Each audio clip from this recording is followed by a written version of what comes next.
Hello friends, welcome to Xylem BSc. ഞാൻ സൂരജ് കോടിയേരി. അപ്പോൾ നമ്മൾ ഇന്ന് ഡിസ്കസ് ചെയ്യാൻ പോകുന്നത് എന്താണെന്ന് വെച്ചാൽ ജോഗ്രഫിയിൽ ഡിഗ്രി ലെവൽ എക്സാം എത്തിയിരിക്കുകയാണ്. മെയ് 2 ആദ്യഘട്ടം നടക്കാൻ പോവുകയാണ്. അപ്പോൾ എല്ലാവർക്കും ഒരു ടെൻഷനും കാര്യങ്ങളൊക്കെ ഉണ്ടാവും. ജോഗ്രഫിയിൽ നിന്നൊക്കെ എങ്ങനെയാണ് ക്വസ്റ്റ്യൻസ് വരിക എന്ന് തീർച്ചയായും നിങ്ങൾക്ക് ഒരു ഡൗട്ടും കാര്യങ്ങളൊക്കെ ഉണ്ടാവും. അപ്പോൾ ഇത്രയും നാൾ പഠിച്ച ഒരു രീതി വെച്ചിട്ട് നമ്മൾ ഏറ്റവും പ്രധാനമായിട്ടും PSCയിൽ നമ്മുടെ ജോഗ്രഫിയിൽ നിന്ന് വരാൻ സാധ്യതയുള്ള ഒരു കുറച്ച് ടോപ്പിക്സുകളായിട്ടാണ് ഞാൻ വന്നത്. അതായത് ഞാൻ പ്രയോറിറ്റി നൽകിയിരിക്കുന്നത് ഇത്രയേ ഉള്ളൂ. അതായത് ഏറ്റവും പ്രധാനമായും ജോഗ്രഫിയിൽ കഴിഞ്ഞ 10-15 വർഷങ്ങളായിട്ട് ജോഗ്രഫിയുടെ ഏത് ഏരിയയിൽ നിന്നാണ് ചോദ്യങ്ങൾ വന്നിരിക്കുന്നത്, ആ ഒരു ക്വസ്റ്റ്യൻസുകളല്ല ടോപ്പിക്സുകൾ ഡീറ്റെയിൽ ആയിട്ട് ഡിസ്കസ് ചെയ്യുക എന്നുള്ളതാണ് എൻ്റെ ഒരു ഇന്ന് ഉദ്ദേശിക്കുന്ന ലക്ഷ്യം എന്ന് പറയുന്നത്. ഓക്കെ, സോ സ്റ്റാർട്ട് ചെയ്യാം. നമ്മൾ ആദ്യം നോക്കാൻ പോകുന്നത് ഇന്ത്യൻ ജോഗ്രഫിയുടെ കുറച്ച് ഭാഗങ്ങളാണ്. അതിനുശേഷം വേൾഡ് ജോഗ്രഫിയും മറ്റു കാര്യങ്ങളൊക്കെ നോക്കും. അപ്പോൾ ഇന്ത്യൻ ജോഗ്രഫിയിൽ നിന്ന് വരാൻ സാധ്യതയുള്ള ഏറ്റവും പ്രധാനപ്പെട്ട കുറച്ച് ഏരിയാസ് നമുക്ക് 1 by 1 ആയിട്ട് ഡിസ്കസ് ചെയ്യാം. സോ സ്റ്റാർട്ടിങ് വിത്ത് ഉപദ്വീപീയ പീഠഭൂമി അഥവാ പെനിൻസുലാർ പ്ലേറ്റു. തീർച്ചയായും ഇന്ത്യയുടെ ഏറ്റവും വലിയ ഭൂവിഭാഗത്തെക്കുറിച്ചാണ് നമ്മളിപ്പോൾ ഡിസ്കസ് ചെയ്യാൻ പോകുന്നത്. ഉപദ്വീപീയ പീഠഭൂമിയിൽ നിന്ന് ഏതൊക്കെ രീതിയിൽ ക്വസ്റ്റ്യൻസ് വരാം, എന്തൊക്കെ ക്വസ്റ്റ്യൻസ് ആണ് വരാൻ സാധ്യതയുള്ളതെന്ന് ആദ്യം തന്നെ നമുക്ക് പറയാം. ഫസ്റ്റ് ഓഫ് ഓൾ ബേസിക് ആയിട്ടുള്ള കാര്യങ്ങൾ, പെനിൻസുലാർ പ്ലേറ്റുമായി ബന്ധപ്പെട്ടിട്ടുള്ള ബേസിക് ആയിട്ടുള്ള കാര്യങ്ങൾ നമുക്ക് ആദ്യം നോക്കാം.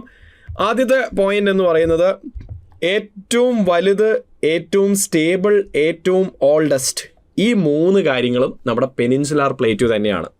അപ്പോൾ ഇന്ത്യയിലെ ഏറ്റവും വലിയ, എല്ലാവരും തെറ്റിക്കുന്ന ഒരു പ്രധാനപ്പെട്ട ഏരിയ ആണ് ഇത്. കാരണം അധികം ആൾക്കാരും ഏറ്റവും വലിയ ഭൂവിഭാഗം ഏതാണെന്ന് ചോദിച്ചു കഴിഞ്ഞാൽ എല്ലാവരും ചെയ്യുന്ന ഒരു മണ്ടത്തരമാണ് നോർത്തേൺ പ്ലെയിൻസ് അഥവാ ഉത്തര മഹാസമതലമാണെന്ന്. തീർച്ചയായും ഇന്ത്യയുടെ ഏറ്റവും വലിയ ഭൂവിഭാഗം നമ്മുടെ ഉപദ്വീപീയ പീഠഭൂമിയാണ്, ഉത്തര മഹാസമതലം അല്ല. ഈ പേരിൽ മഹാ എന്നുള്ളത് കൊണ്ട് ഗ്രേറ്റ് ഇന്ത്യൻ പ്ലെയിൻസ് എന്നൊക്കെ പറയുന്നതുകൊണ്ട് വലുത് ഇതാണെന്ന് നിങ്ങൾ തെറ്റിദ്ധരിക്കരുത്. എനിവേ നമ്മൾ റിവിഷൻ്റെ പക്കത്താണുള്ളത്, അപ്പോൾ ഈ കാര്യങ്ങളൊന്നും കൂടുതൽ പറയുന്നില്ല, നേരെ അങ്ങോട്ട് പോവാണ്.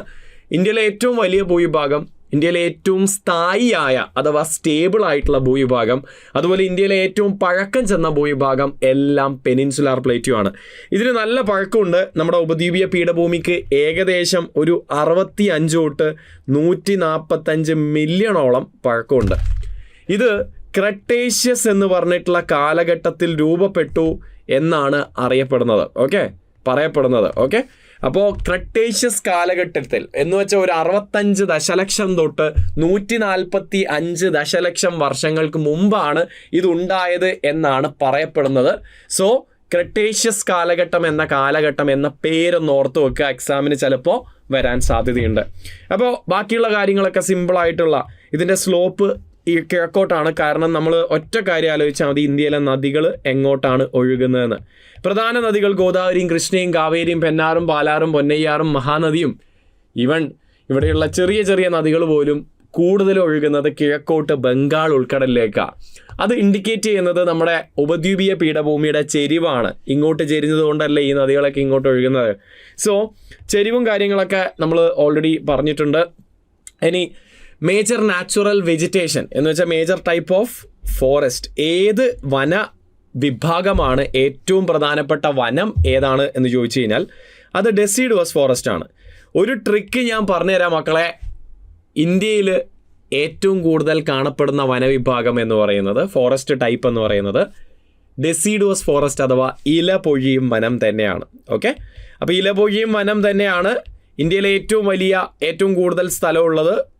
ഇതിന് മറ്റൊരു പേര് കൂടിയുണ്ട്, മൺസൂൺ വനം. ചില ആൾക്കാർക്ക് അറിയില്ല, ഇലപൊഴിയും വനത്തിനെ വിളിക്കുന്ന മറ്റൊരു പേരാണ് മൺസൂൺ വനം. ഇതൊരു കാരണവശാലും മറക്കരുത്, എക്സാമിന് ചോദിക്കും. ഇലപൊഴിയും വനത്തിൻ്റെ മറ്റൊരു പേരാണ് മൺസൂൺ വനം. ചില ആൾക്കാർ നമ്മുടെ മഴക്കാടുകളാണ്, മൺസൂൺ മഴയാണല്ലോ അങ്ങനെ വിചാരിക്കാറുണ്ട്. തെറ്റാണ്. ഇലപൊഴിയും വനത്തിനെ വിളിക്കുന്ന പേരാണ് മൺസൂൺ വനം. ഇതിങ്ങനെ പേര് വരാൻ കാരണം മൺസൂൺ മഴയുള്ളപ്പോഴേ ഈ വനങ്ങൾ പച്ചപ്പോടുകൂടി നമുക്ക് കാണാൻ പറ്റുള്ളൂ. മഴയില്ലാത്ത സമയം എന്ന് വെച്ചാൽ മൺസൂൺ ഇല്ലാത്ത സമയം ഈ വനങ്ങൾ എന്ത് ചെയ്യും, ഇലകൾ പൊഴിക്കും. അതുകൊണ്ടാണ് ഇങ്ങനെ പേര് വന്നത്. ഇനി കേരളത്തിൽ ഒരു ട്രിക്ക് പറഞ്ഞുതരാവേ. ഇന്ത്യയിലാണെങ്കിലും കേരളത്തിലാണെങ്കിലും ഏറ്റവും കൂടുതൽ കാണപ്പെടുന്ന വനം ഇലപൊഴിയും വനം അഥവാ ഡെസിഡുവസ് ഫോറസ്റ്റ് തന്നെയാണ്. കൃത്യമായി പറഞ്ഞാൽ കേരളത്തിൽ നമ്മുടെ ആർദ്ര ഇലപൊഴിയും വനം അഥവാ wet or moist deciduous forest ആണ്. ഏറ്റവും കൂടുതലായിട്ട് കാണുന്നത്. അപ്പോൾ മൺസൂൺ വനങ്ങൾ തന്നെയാണ് ഇന്ത്യയിലാണെങ്കിലും കേരളത്തിലാണെങ്കിലും കൂടുതലായിട്ട് കാണപ്പെടുന്നത്. ഇന്ത്യയുടെ പകുതിയല്ലടാ ഈ കാണുന്നത്, ഇന്ത്യയുടെ പകുതിയല്ലേ ഈ കാണുന്നത് എന്ന് വെച്ചാൽ ഉപദ്വീപീയ പീഠഭൂമി ഇന്ത്യയുടെ എത്രയാണെന്നറിയോ? ഇന്ത്യ ടോട്ടൽ 32 ലക്ഷം ചതുരശ്ര കിലോമീറ്റർ ആണെന്ന് നിങ്ങൾ പഠിച്ചിട്ടുണ്ടാവും. അതിൽ 15 ലക്ഷം ചതുരശ്ര കിലോമീറ്റർ നമ്മുടെ ഉപദ്വീപീയ പീഠഭൂമിയാണ്. സോ ഒബ്വിയസ്ലി ഇന്ത്യയുടെ പകുതിയോളം നോക്കിയേ, 32 ടോട്ടൽ ഇന്ത്യ, 15 ലക്ഷത്തോളം വരുന്നുണ്ട് നമ്മുടെ ഉപദ്വീപീയ പീഠഭൂമി. അപ്പോൾ സ്വാഭാവികമായിട്ടും വലിയൊരു ഭാഗം, പകുതിയോളം ഭാഗം ഇവനാണ്. അപ്പോൾ ഇവിടെയും കൂടുതൽ കാണുക എന്താ? നമ്മുടെ മഴക്കാടുകൾ തന്നെ. ആൻഡ് ഒബ്വിയസ്ലി ഇന്ത്യയുടെ ധാതു കലവറ എന്നറിയപ്പെടുന്ന ഭൂവിഭാഗം physical division, so mineral house of India എന്നറിയപ്പെടുന്ന ഫിസിക്കൽ ഡിവിഷൻ ഏതാണെന്ന് ചോദിച്ചു കഴിഞ്ഞാൽ ഒറ്റ ആൻസറേ ഉള്ളൂ, അത് പെനിൻസുലാർ പ്ലേറ്റ്യൂ അഥവാ ഉപദ്വീപീയ പീഠഭൂമിയാണ്. അപ്പോൾ ഈ കാര്യം മറക്കരുത്, എക്സാമിന് വരാൻ സാധ്യതയുള്ള ചോദ്യമാണ്. ഒരു കാര്യം പറഞ്ഞോട്ടെ, ഇവിടുന്ന് 2 രീതിയിൽ 3 ക്വസ്റ്റ്യൻസ് ആക്ച്വലി വരാൻ ചാൻസ് ഉണ്ട്. മിനറൽ ഹൗസ് ഓഫ് ഇന്ത്യ എന്നറിയപ്പെടുന്ന ഫിസിക്കൽ ഡിവിഷൻ അഥവാ ഭൂവിഭാഗം ചോദിച്ച ഉപദ്വീപീയ പീഠഭൂമി. പീഠഭൂമികൾ എപ്പോഴും മിനറൽ റിച്ച് ആയിരിക്കും, കുറേ ധാതുക്കൾ ഉണ്ടാവും. ഇപ്പോൾ പല പീഠഭൂമികൾ എടുത്തു നോക്കിക്കഴിഞ്ഞാൽ അവിടെ ഒരുപാട് ധാതുക്കൾ അതുള്ളതായിട്ട് നമുക്ക് വേൾഡിൽ കാണാൻ പറ്റും. അപ്പോൾ അതുപോലെ നമ്മുടെ ഇന്ത്യയുടെ പെനിൻസുലാർ പ്ലേറ്റ്യൂ ഉപദ്വീപീയ പീഠഭൂമി ആയിരിക്കൂലേ ഏറ്റവും കൂടുതൽ മിനറൽസ് ഉണ്ടാവുക. അപ്പോൾ ഇന്ത്യയുടെ മിനറൽ ഹൗസ് എന്നറിയപ്പെടുന്ന ഫിസിക്കൽ ഡിവിഷൻ ചോദിച്ച ഉപദ്വീപീയ പീഠഭൂമി, അതിൽ തന്നെ ഏറ്റവും കൂടുതൽ മിനറൽസ് കാണുന്നത് ഇതേ മാപ്പിൽ ഞാൻ ഈ കാണിച്ചു തരുന്ന ഈ സ്ഥലത്താണ്. ഇതാണ് ഛോട്ടാ നാഗ്പൂർ.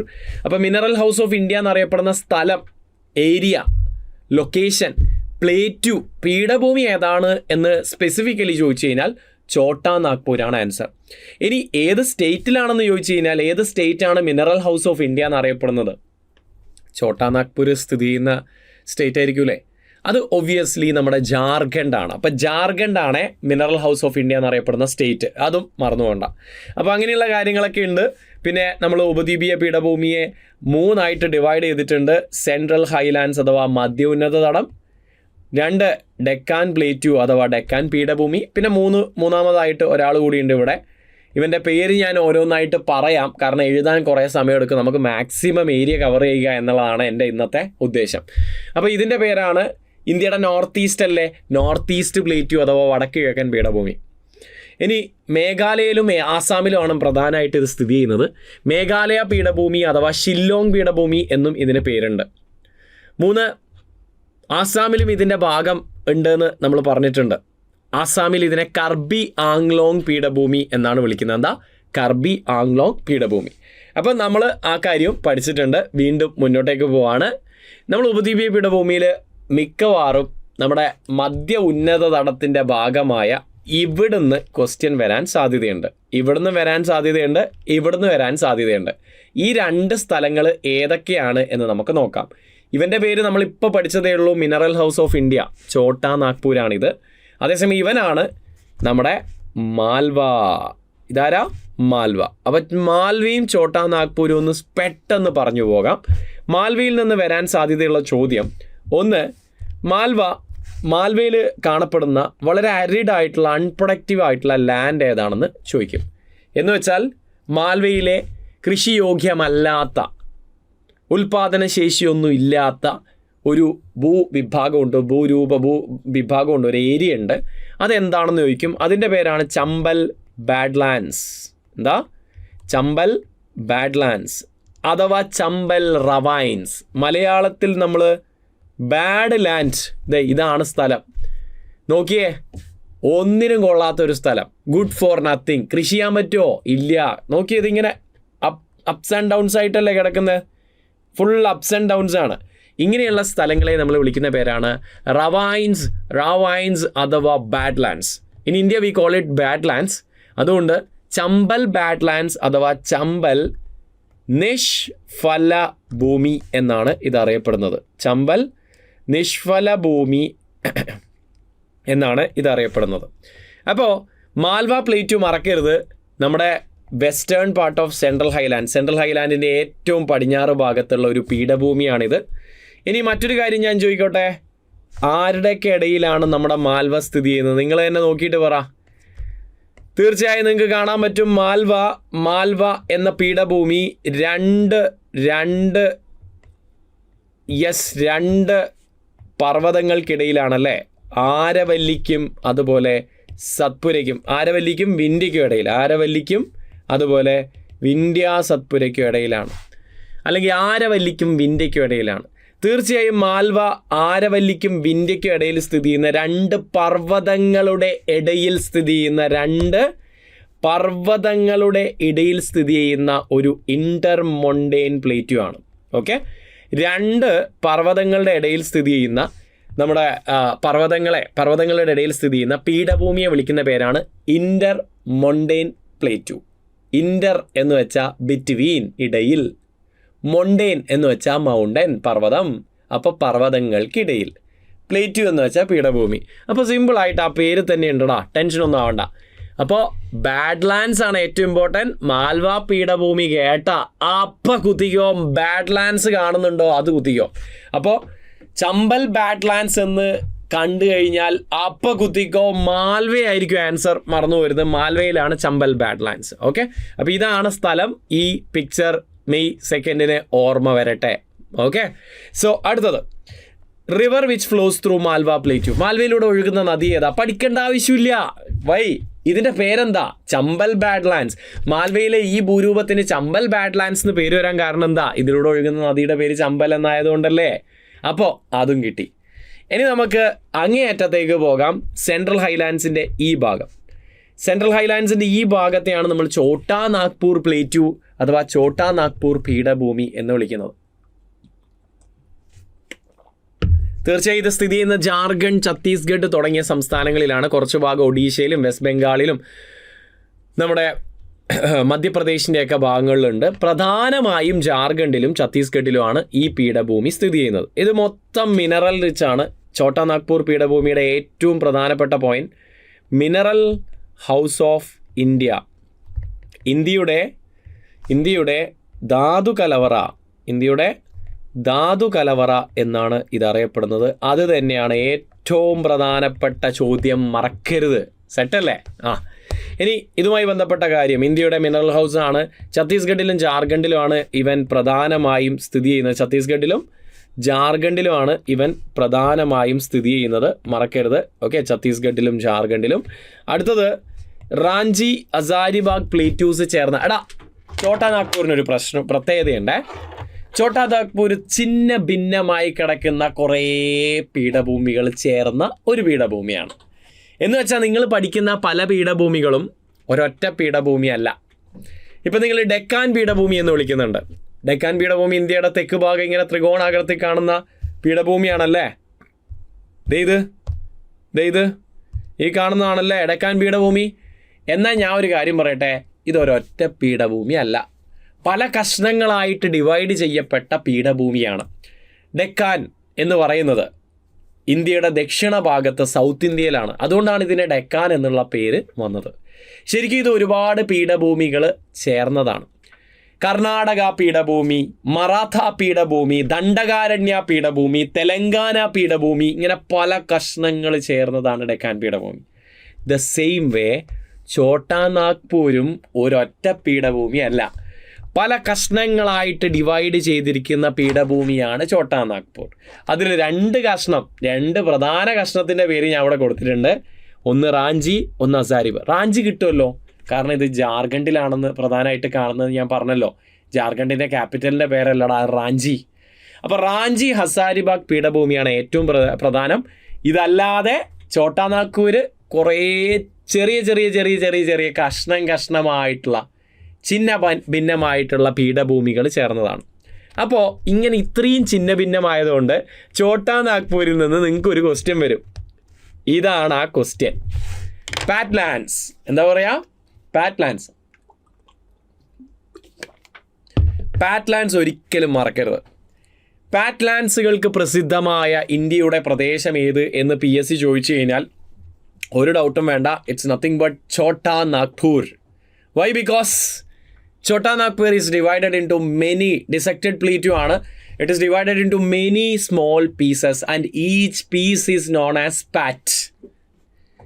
ഛോട്ടാ നാഗ്പൂർ പീഠഭൂമി പല കഷ്ണങ്ങളായിട്ട് വിഭജിച്ചിരിക്കുന്നു, ചിന്ന ഭിന്നമായിരിക്കുന്നു. ഓരോ കഷ്ണത്തിനെയും വിളിക്കുന്ന പേരാണ് പാറ്റ്. ഫോർ എക്സാമ്പിൾ നമുക്ക് ഛോട്ടാ നാഗ്പൂർ ജാർഖണ്ഡൊക്കെ പോയി കഴിഞ്ഞാലേ പല സ്ഥലങ്ങളുണ്ട്. ആ സ്ഥലത്തിൻ്റെയൊക്കെ പേര് അവസാനം പാറ്റിലാണ് അവസാനിക്കുന്നത്. ഫോർ എക്സാമ്പിൾ സിപ്പാറ്റ്, അതുപോലെ ജമീർ പാത്ത്, അതുപോലെ രുക്മിണി പാത്ത്, അങ്ങനെയൊക്കെ ഒരുപാട് പാറ്റ് എന്നായിരിക്കും അവിടെയുള്ള സ്ഥലങ്ങളുടെ പേര് അവസാനിക്കുന്നത്. അതിനർത്ഥം ഈ സ്ഥലങ്ങൾ കുറേ പാറ്റുകൾ ചേർന്നതാണ്. അപ്പോൾ എന്താണ് പാറ്റ്? ഇത്രയേ ഉള്ളൂ. ഒരു ബർത്ത്ഡേ കേക്ക് ആലോചിക്കുക. ഒരു ബർത്ത്ഡേ കേക്ക് അല്ലെങ്കിൽ ന്യൂ ഇയർ കേക്ക്, ഒരു കേക്ക്. ഓക്കെ, അപ്പോൾ ഒരു കേക്ക് എങ്ങനെയാണ് ഉണ്ടാവുക? ഉയർന്ന നിരപ്പായ ഒരു സാധനമാണല്ലേ. നമ്മുടെ ഒരു പീഠഭൂമി പോലെയല്ലേ കേക്ക്, അല്ലേ? പീഠഭൂമി പോലെയല്ലേ. അപ്പോൾ ഈ കേക്കിനെ നമ്മൾ പല കഷ്ണങ്ങളായിട്ട് ഡിവൈഡ് ചെയ്യുകയാണെന്ന് വിചാരിക്കുക. ഓരോ കഷ്ണത്തിനെയും നമ്മൾ കേക്ക് പീസ് എന്ന് പറയും. അതേപോലെ ഈ പീഠഭൂമി പല കഷ്ണങ്ങളായിട്ട് ഡിവൈഡ് ചെയ്തിട്ടുണ്ട്. ആൻഡ് ഈച്ച് പീസ്, ഓരോ പീസും പാറ്റ് എന്നാണ് പറയുക. അപ്പോൾ ഒരു പാറ്റ്, 2 പാറ്റ്, അങ്ങനെ ഒരുപാട് പാറ്റുകൾ ചേർന്നതാണ് Chota Nagpur. Hence it is famous for patlands. എന്താ? പാറ്റ്ലാൻഡ്സ്. അപ്പോൾ ഫേമസ് ഫോർ പാറ്റ്ലാൻഡ്സ് മറന്നു പോരുത്. ഇനി മാൽവയിൽ ചമ്പലാണ് ഒഴുകുന്നതെങ്കിൽ ഛോട്ടാ നാഗ്പൂരിലൂടെ ഒഴുകുന്ന നദി ദാമോദറാണ്. ഇനി ഇവിടെയുള്ള പ്രധാന മണ്ണിനം റെഡ് സോയിലാണെന്ന് ഞാൻ പറയേണ്ട ആവശ്യമില്ലല്ലോ. അതെന്താ സാറേ അങ്ങനെ? എടാ, ഛോട്ടാ നാഗ്പൂർ എന്താ? Mineral house. എന്ത് മിനറൽ ഇവിടെ കൂടുതൽ കാണുന്ന? ജാർഖണ്ഡിലും ഛത്തീസ്ഗഡിലൊക്കെ എന്താ ഉള്ളത്? ഇരുമ്പുരുക്ക് ശാലകളല്ലേ. എന്ന് വെച്ചാൽ ഇരുമ്പ് കുറേ കുഴിച്ചെടുക്കുന്ന സ്ഥലമാണ്. ഇരുമ്പ് കൂടുതലുള്ള മണ്ണാണെങ്കിൽ ആ മണ്ണിൻ്റെ കളർ എന്തായിരിക്കും? Red. Because red colour of red soil, laterite soil is all because of iron oxide. അപ്പോൾ ചുവപ്പ് മണ്ണിന് ചുവന്ന നിറം കൊടുക്കുന്നത് നമ്മുടെ അയൺ ഓക്സൈഡാണ്. ഇരുമ്പ് കുഴിച്ചെടുക്കുന്ന സ്ഥലമല്ലേ, അപ്പോൾ അയൺ ഓക്സൈഡ് ഉണ്ടെങ്കിൽ സോയിൽ റെഡ് ആയിരിക്കൂലേ. അത്രയേ ഉള്ളൂ. ഇനി ഇന്ത്യയുടെ റൂർ ഓഫ് ഇന്ത്യ എന്നറിയപ്പെടുന്നത് ഛോട്ടാ നാഗ്പൂർ പീഠഭൂമിയാണ്. റൂർ ഓഫ് ഇന്ത്യ മറന്നു പോരുത്. ജർമ്മനിയിൽ ഈ ഇരുമ്പുരുക്ക് ശാലകളും ഇരുമ്പും കൽക്കരിയൊക്കെ കുഴിച്ചെടുക്കുന്ന സ്ഥലമാണ് റൂർ. ജർമ്മനിയിൽ ആ നദിയും നദീതീരത്തെയൊക്കെ റൂർ എന്നാണ് വിളിക്കുന്നത്. അതേപോലെ ഇന്ത്യയിൽ കുറേ ഇരുമ്പുരുക്ക് ശാലകൾ, ഇരുമ്പ് കുഴിച്ചെടുക്കുന്നതും കൽക്കരി കുഴിച്ചെടുക്കുന്ന സ്ഥലമാണ് നമ്മുടെ ഛോട്ടാ നാഗ്പൂർ. അതുകൊണ്ട് ഛോട്ടാ നാഗ്പൂരിനെയും റൂർ ഓഫ് ഇന്ത്യ എന്നാണ് വിളിക്കുന്നത്. അവിടുത്തെ നദിയായ ദാമോദറിനെയും റൂർ ഓഫ് ഇന്ത്യ എന്നാണ് വിളിക്കുന്നത്. സെറ്റല്ലേ? ഓക്കെ അല്ലേ? അപ്പോൾ ഛോട്ടാ നാഗ്പൂരിൽ നിന്ന് ക്വസ്റ്റ്യൻസ് വരും. അപ്പോൾ മിസ് ചെയ്ത് കളയരുത്. ഞാൻ ഈ പറഞ്ഞ കാര്യങ്ങളൊക്കെ ഓർത്ത് വെക്കുക. Coming to Deccan. We are coming to Deccan. That means Dakshin എന്ന് വെച്ചാൽ സൗത്ത്.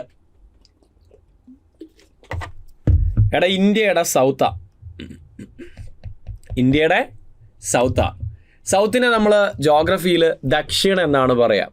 നോർത്തിനെ ഉത്തരമെന്നും തെക്കിനെ ദക്ഷിണം എന്നാണ്. ഇന്ത്യയുടെ തെക്ക് ഭാഗത്തുള്ളത് കൊണ്ട് ദക്ഷാനിന് അങ്ങനെയാണ് പേര് കിട്ടിയത്, ഡെക്കാൻ. ആരുടെയൊക്കെ ഇടയിലാണെന്ന് ചോദിച്ചു കഴിഞ്ഞാൽ ഇവിടെ ഒരു പർവ്വതമുണ്ട്, അതാണ് പശ്ചിമഘട്ടം. ഇവിടെ ഒരു പർവ്വതമുണ്ട്, അതാണ് പൂർവ്വഘട്ടം. സോ ഇതും ഒരു ഇൻ്റർമൊണ്ടൈൻ പ്ലേറ്റും ആണെന്ന് വേണമെങ്കിൽ നമുക്ക് പറയാം. 2 പർവ്വതങ്ങൾക്കിടയിലുള്ള ഒരു പീഠഭൂമിയാണ്. ഓക്കെ, ബട്ട് അങ്ങനെ കണ്ടിട്ടില്ല ക്വസ്റ്റ്യൻ പേപ്പറിൽ. ഇനി അഥവാ വന്നു കഴിഞ്ഞാൽ കുത്തിക്കോ, ഒന്നും നോക്കണ്ട. ഓക്കെ, അപ്പോൾ ഇതാണ് ഡെക്കാൻ പ്ലേറ്റു. ഇനി വടക്ക് ഭാഗത്ത് ആരാണെന്ന് ചോദിച്ചു കഴിഞ്ഞാൽ വിന്ധ്യ സത്പുരയിൽ സത്പുര പർവ്വതനിരയെ നിങ്ങൾക്ക് കാണാൻ പറ്റും. ത്രികോണാകൃതിയാണ് നമുക്ക് കാണാൻ പറ്റുന്നത്. ഇനി ഡെക്കാൻ പീഠഭൂമിയിലെ ഏറ്റവും പ്രധാനപ്പെട്ട പോയിന്റ് എന്ന് പറയുന്നത് ലോകത്തിലെ ഏറ്റവും വലിയ പീഠഭൂമി അല്ലേ? ലോകത്തിലെ ഏറ്റവും വലിയ ലാവ പീഠഭൂമിയടാ. ലാവ ഒഴുകി ഉണ്ടായ പീഠഭൂമി. ലോകത്തിലെ ഏറ്റവും വലിയ ലാവ ഇങ്ങനെ ക്രമമായി ഒഴുകി പാളികളായി ഒഴുകി ഉണ്ടായ പീഠഭൂമിയാണ് ഡെക്കാൻ. പല വർഷങ്ങളായിട്ട് ലാവ ഒഴുകിയുണ്ടായി. ഇങ്ങനെ സ്റ്റെപ്പായിട്ട് ലാവ ഒഴുകിയത് ഇപ്പോഴും നമുക്ക് കാണാൻ പറ്റും. അതിനെയാണ് ഡെക്കാൻ ട്രാപ്സ് എന്ന് പറയുന്നത്. എന്താ വിളിക്കുക? ഡെക്കാൻ ട്രാപ്സ്. അപ്പോൾ അങ്ങനെയൊരു സംഭവമാണ് നമ്മുടെ ഡെക്കാൻ പീഠഭൂമി. മറന്നു പോകരുത്. ഡെക്കാൻ ട്രാപ്സ് എന്ന് പറയുന്നത് ഈ ലാവ ഒഴുകിയ പാളികളായിട്ട് ഒഴുകിയ പ്രദേശമാണ്. ഓക്കെ, സെറ്റല്ലേ? അപ്പോൾ ലോകത്തിലെ ഏറ്റവും വലിയ ലാവ പീഠഭൂമിയാണിത്. അല്ലാതെ ലോകത്തിലെ ഏറ്റവും വലിയ പീഠഭൂമി അല്ലേ. ലോകത്തിലെ ഏറ്റവും വലിയ പീഠഭൂമി ടിബറ്റൻ പീഠഭൂമി ചൈനയാണ്. അപ്പോൾ നിങ്ങൾക്കൊരു ഡൗട്ട് തോന്നും, അപ്പോൾ അതെങ്ങനെ ഉണ്ടായേ? ലാവ ഒഴുകിയിട്ടല്ലേ? അല്ല, അത് കോണ്ടിനെൻ്റൽ ലിഫ്റ്റിങ്ങിൻ്റെ ഭാഗമായിട്ട് അല്ലെങ്കിൽ പ്ലേറ്റ് ടെക്ടോണിക്സിൻ്റെ ഭാഗമായിട്ട് നമ്മുടെ ഹിമാലയം എങ്ങനെ ഉണ്ടായേ? യുറേഷ്യൻ ഫലകവും ഇന്തോ ഓസ്ട്രേലിയൻ ഫലകവും തമ്മിൽ കൂട്ടിയിടിച്ചിട്ടാണല്ലേ. അങ്ങനെ കൂട്ടിയിടിച്ചപ്പോൾ മടക്ക് പർവ്വതമായ ഹിമാലയം രൂപപ്പെട്ടു. പക്ഷെ ഹിമാലയം മാത്രമല്ല രൂപപ്പെട്ടത്, അതിൻ്റെ വടക്ക് ഭാഗത്തുള്ള ഈ സ്ഥലവും പൊങ്ങിപ്പോയി. പക്ഷേ അത് മടങ്ങിയില്ല, ഇങ്ങനെ നിരപ്പായ ഉയർന്ന പ്രദേശമായി മാറി. And it is Tibetan plate. അപ്പോൾ യുറേഷ്യൻ ഫലകവും ഇന്തോ ഓസ്ട്രേലിയൻ ഫലകവും തമ്മിൽ കൂട്ടിയിടിച്ചിട്ട് കൺവേർജ് ചെയ്തിട്ട് when these plates collided, fold mountains ആയ ഹിമാലയം മാത്രമല്ല ഫോം ചെയ്തത്, ഒരാൾ കൂടി ഉണ്ടായിട്ടുണ്ട്, ടിബറ്റൻ പ്ലേറ്റ്യൂ. മറന്നു പോകരുത് സുഹൃത്തുക്കളെ. Okay, so and this is all about Deccan plateau. It is the largest larva plateau in the world. ലോകത്തിലെ ഏറ്റവും വലിയ ലാവ പീഠഭൂമിയാണ്. ആൻഡ് ഒബ്വിയസ്ലി അതുകൊണ്ട് തന്നെ ഇന്ത്യയിലെ ഏറ്റവും വലിയ പീഠഭൂമി നമ്മുടെ ഡെക്കാൻ തന്നെയാണ്. ഇന്ത്യയിലെ ഏത് പീഠഭൂമി എടുത്താലും, എന്ത് ടൈപ്പ് പീഠഭൂമി എടുത്താലും, ഇന്ത്യയിലെ ഏറ്റവും വലിയ പീഠഭൂമി അത് ഡെക്കാനാണ്. തീർച്ചയായും നമ്മുടെ സൗത്ത് പാർട്ടിലാണ്, അതാണ് ഡെക്കാൻ എന്നുള്ള പേര് വന്നത്. ദക്ഷിൺ എന്ന വാക്കിൽ നിന്ന്. വെസ്റ്റേൺ ഘട്ടിൻ്റെ ഈസ്റ്റേൺ ഘട്ടിൻ്റെ ഇടയിലാണ്, ട്രയാങ്കുലർ ഷേപ്പാണ്. ആൻഡ് ഇതിൻ്റെ ചെരിവ് കിഴക്കോട്ടാണ്. അത് നമ്മൾ നദികളുടെ കാര്യം ആലോചിച്ചാൽ മതി. നദികളൊക്കെ കിഴക്കോട്ട് ഒഴുകുന്ന ബംഗാൾ കടലിലേക്ക്. നെക്സ്റ്റ്, ഇവിടെ നമുക്ക് ബസാൾട്ട് റോക്സ് ആണ് കാണാം. ലാവ പീഠഭൂമിയല്ലേ. ലാവയിൽ നിന്നുണ്ടാകുന്ന റോക്സ് ഏതാ? Igneous rocks. ആരാ? Igneous rocks. മലയാളത്തിലോ സാറേ? ആഗ്നേയശില. എന്താ? ആഗ്നേയശില. ആഗ്നേയശിലകൾക്ക് എക്സാമ്പിളാണ് ബസാൾട്ട് റോക്ക്. നല്ല വെള്ളം പോലെ ഒഴുകുന്ന ലാവ തണുത്തുറഞ്ഞുണ്ടാകുന്ന ശിലകളെ നമ്മൾ ബസാൾട്ട് ശില എന്നാണ് വിളിക്കുക. ആൻഡ് ഈ ശിലകളാണ് സ്വാഭാവികമായിട്ട് ഈ ശിലകൾ പൊടിഞ്ഞിട്ടാണ് നമുക്ക് കറുത്ത മണ്ണുണ്ടാവുന്നത്. എവിടെയൊക്കെ ലാവ ഒഴുകിയിട്ടുണ്ട് അവിടെയൊക്കെ ആ ശിലകൾ തണുത്തുറഞ്ഞ് പൊടിഞ്ഞ് ബ്ലാക്ക് സോയിൽ ഉണ്ടായതായിട്ട് കാണാൻ പറ്റും. അപ്പോൾ എവിടെയൊക്കെ ലാവ ഒഴുകിയിട്ടുണ്ട് അവിടെയൊക്കെ കറുത്ത മണ്ണ്, നല്ല കറുത്ത മണ്ണാണ് നമുക്ക് കാണാൻ പറ്റുക. സെറ്റല്ലേ? ഓക്കെ അല്ലേ? നോട്ട്സ് ഒന്നുമില്ലല്ലോ? കമ്മിങ് അടുത്ത ഭാഗത്തിലേക്ക് വരുന്നു. An area in the north western part of Deccan plateau. Deccan പീഠഭൂമിയുടെ വടക്ക് പടിഞ്ഞാറ് ഭാഗത്ത് എന്ന് വെച്ചാൽ ഒന്ന് നോക്കിയാലോ. ഡെക്കാൻ പീഠഭൂമിയുടെ വടക്ക് പടിഞ്ഞാറ് ഭാഗത്ത്. ഓക്കെ, എന്ന് വെച്ചാൽ ഇപ്പോഴത്തെ അവിടെ മഹാരാഷ്ട്ര അല്ലേ? ഓക്കെ, മഹാരാഷ്ട്രയാണെന്ന് തോന്നുന്നു. നമുക്കിവിടെ എഴുതാം Maharashtra. Where lava erupted millions of years ago. എത്ര മില്യൺ? കൃത്യമായിട്ട് പറ. 65 തൊട്ട് 145 മില്യൺ. ഏതാ കാലഘട്ടം? ക്രെട്ടേഷ്യസ് കാലഘട്ടം. എക്സാമിന് ചോദിക്കുവേ. ഡെക്കാൻ പീഠഭൂമി ഉണ്ടായത് എപ്പോഴാ? ക്രെട്ടേഷ്യസ് കാലഘട്ടത്തിലാ. എക്സാമിന് ചോദിക്കുവേ. ആ കാലഘട്ടത്തിൽ, ക്രെട്ടേഷ്യസ് കാലഘട്ടത്തിൽ ലാവ പുറത്തേക്ക് പാളികളായിട്ട് ഒഴുകി മഹാരാഷ്ട്രയുടെ ഭാഗത്തുണ്ടായ ഡെക്കാൻ പീഠഭൂമിയുടെ ആ ഒരു വടക്ക് പടിഞ്ഞാറ് അറ്റത്തുള്ള സംഭവമാണ് ഡെക്കാൻ ട്രാപ്സ്. എന്ന് വെച്ചാൽ പാളികളായിട്ട്. ഈ ട്രാപ്പിൻ്റെ അർത്ഥം സ്റ്റെപ്പായി ഒഴുകി എന്നാണ് അർത്ഥം. അപ്പോൾ അതാണ് ഡെക്കാൻ ട്രാപ്സ്. ദേ കണ്ടോ, ഞാൻ ഭാഗ്യത്തിന് പിക്ചർ ഉണ്ട്. ദേ നോക്കിയേ, പാളികളായിട്ട് ഇത് ഇങ്ങനെ ലാവ ഒഴുകിയത് കണ്ടോ? നല്ല സ്റ്റെപ്പായിട്ടുണ്ടല്ലേ? അതാണ് ഡെക്കാൻ ട്രാപ്സ്. മറന്നു പോകരുത്. സെറ്റല്ലേ?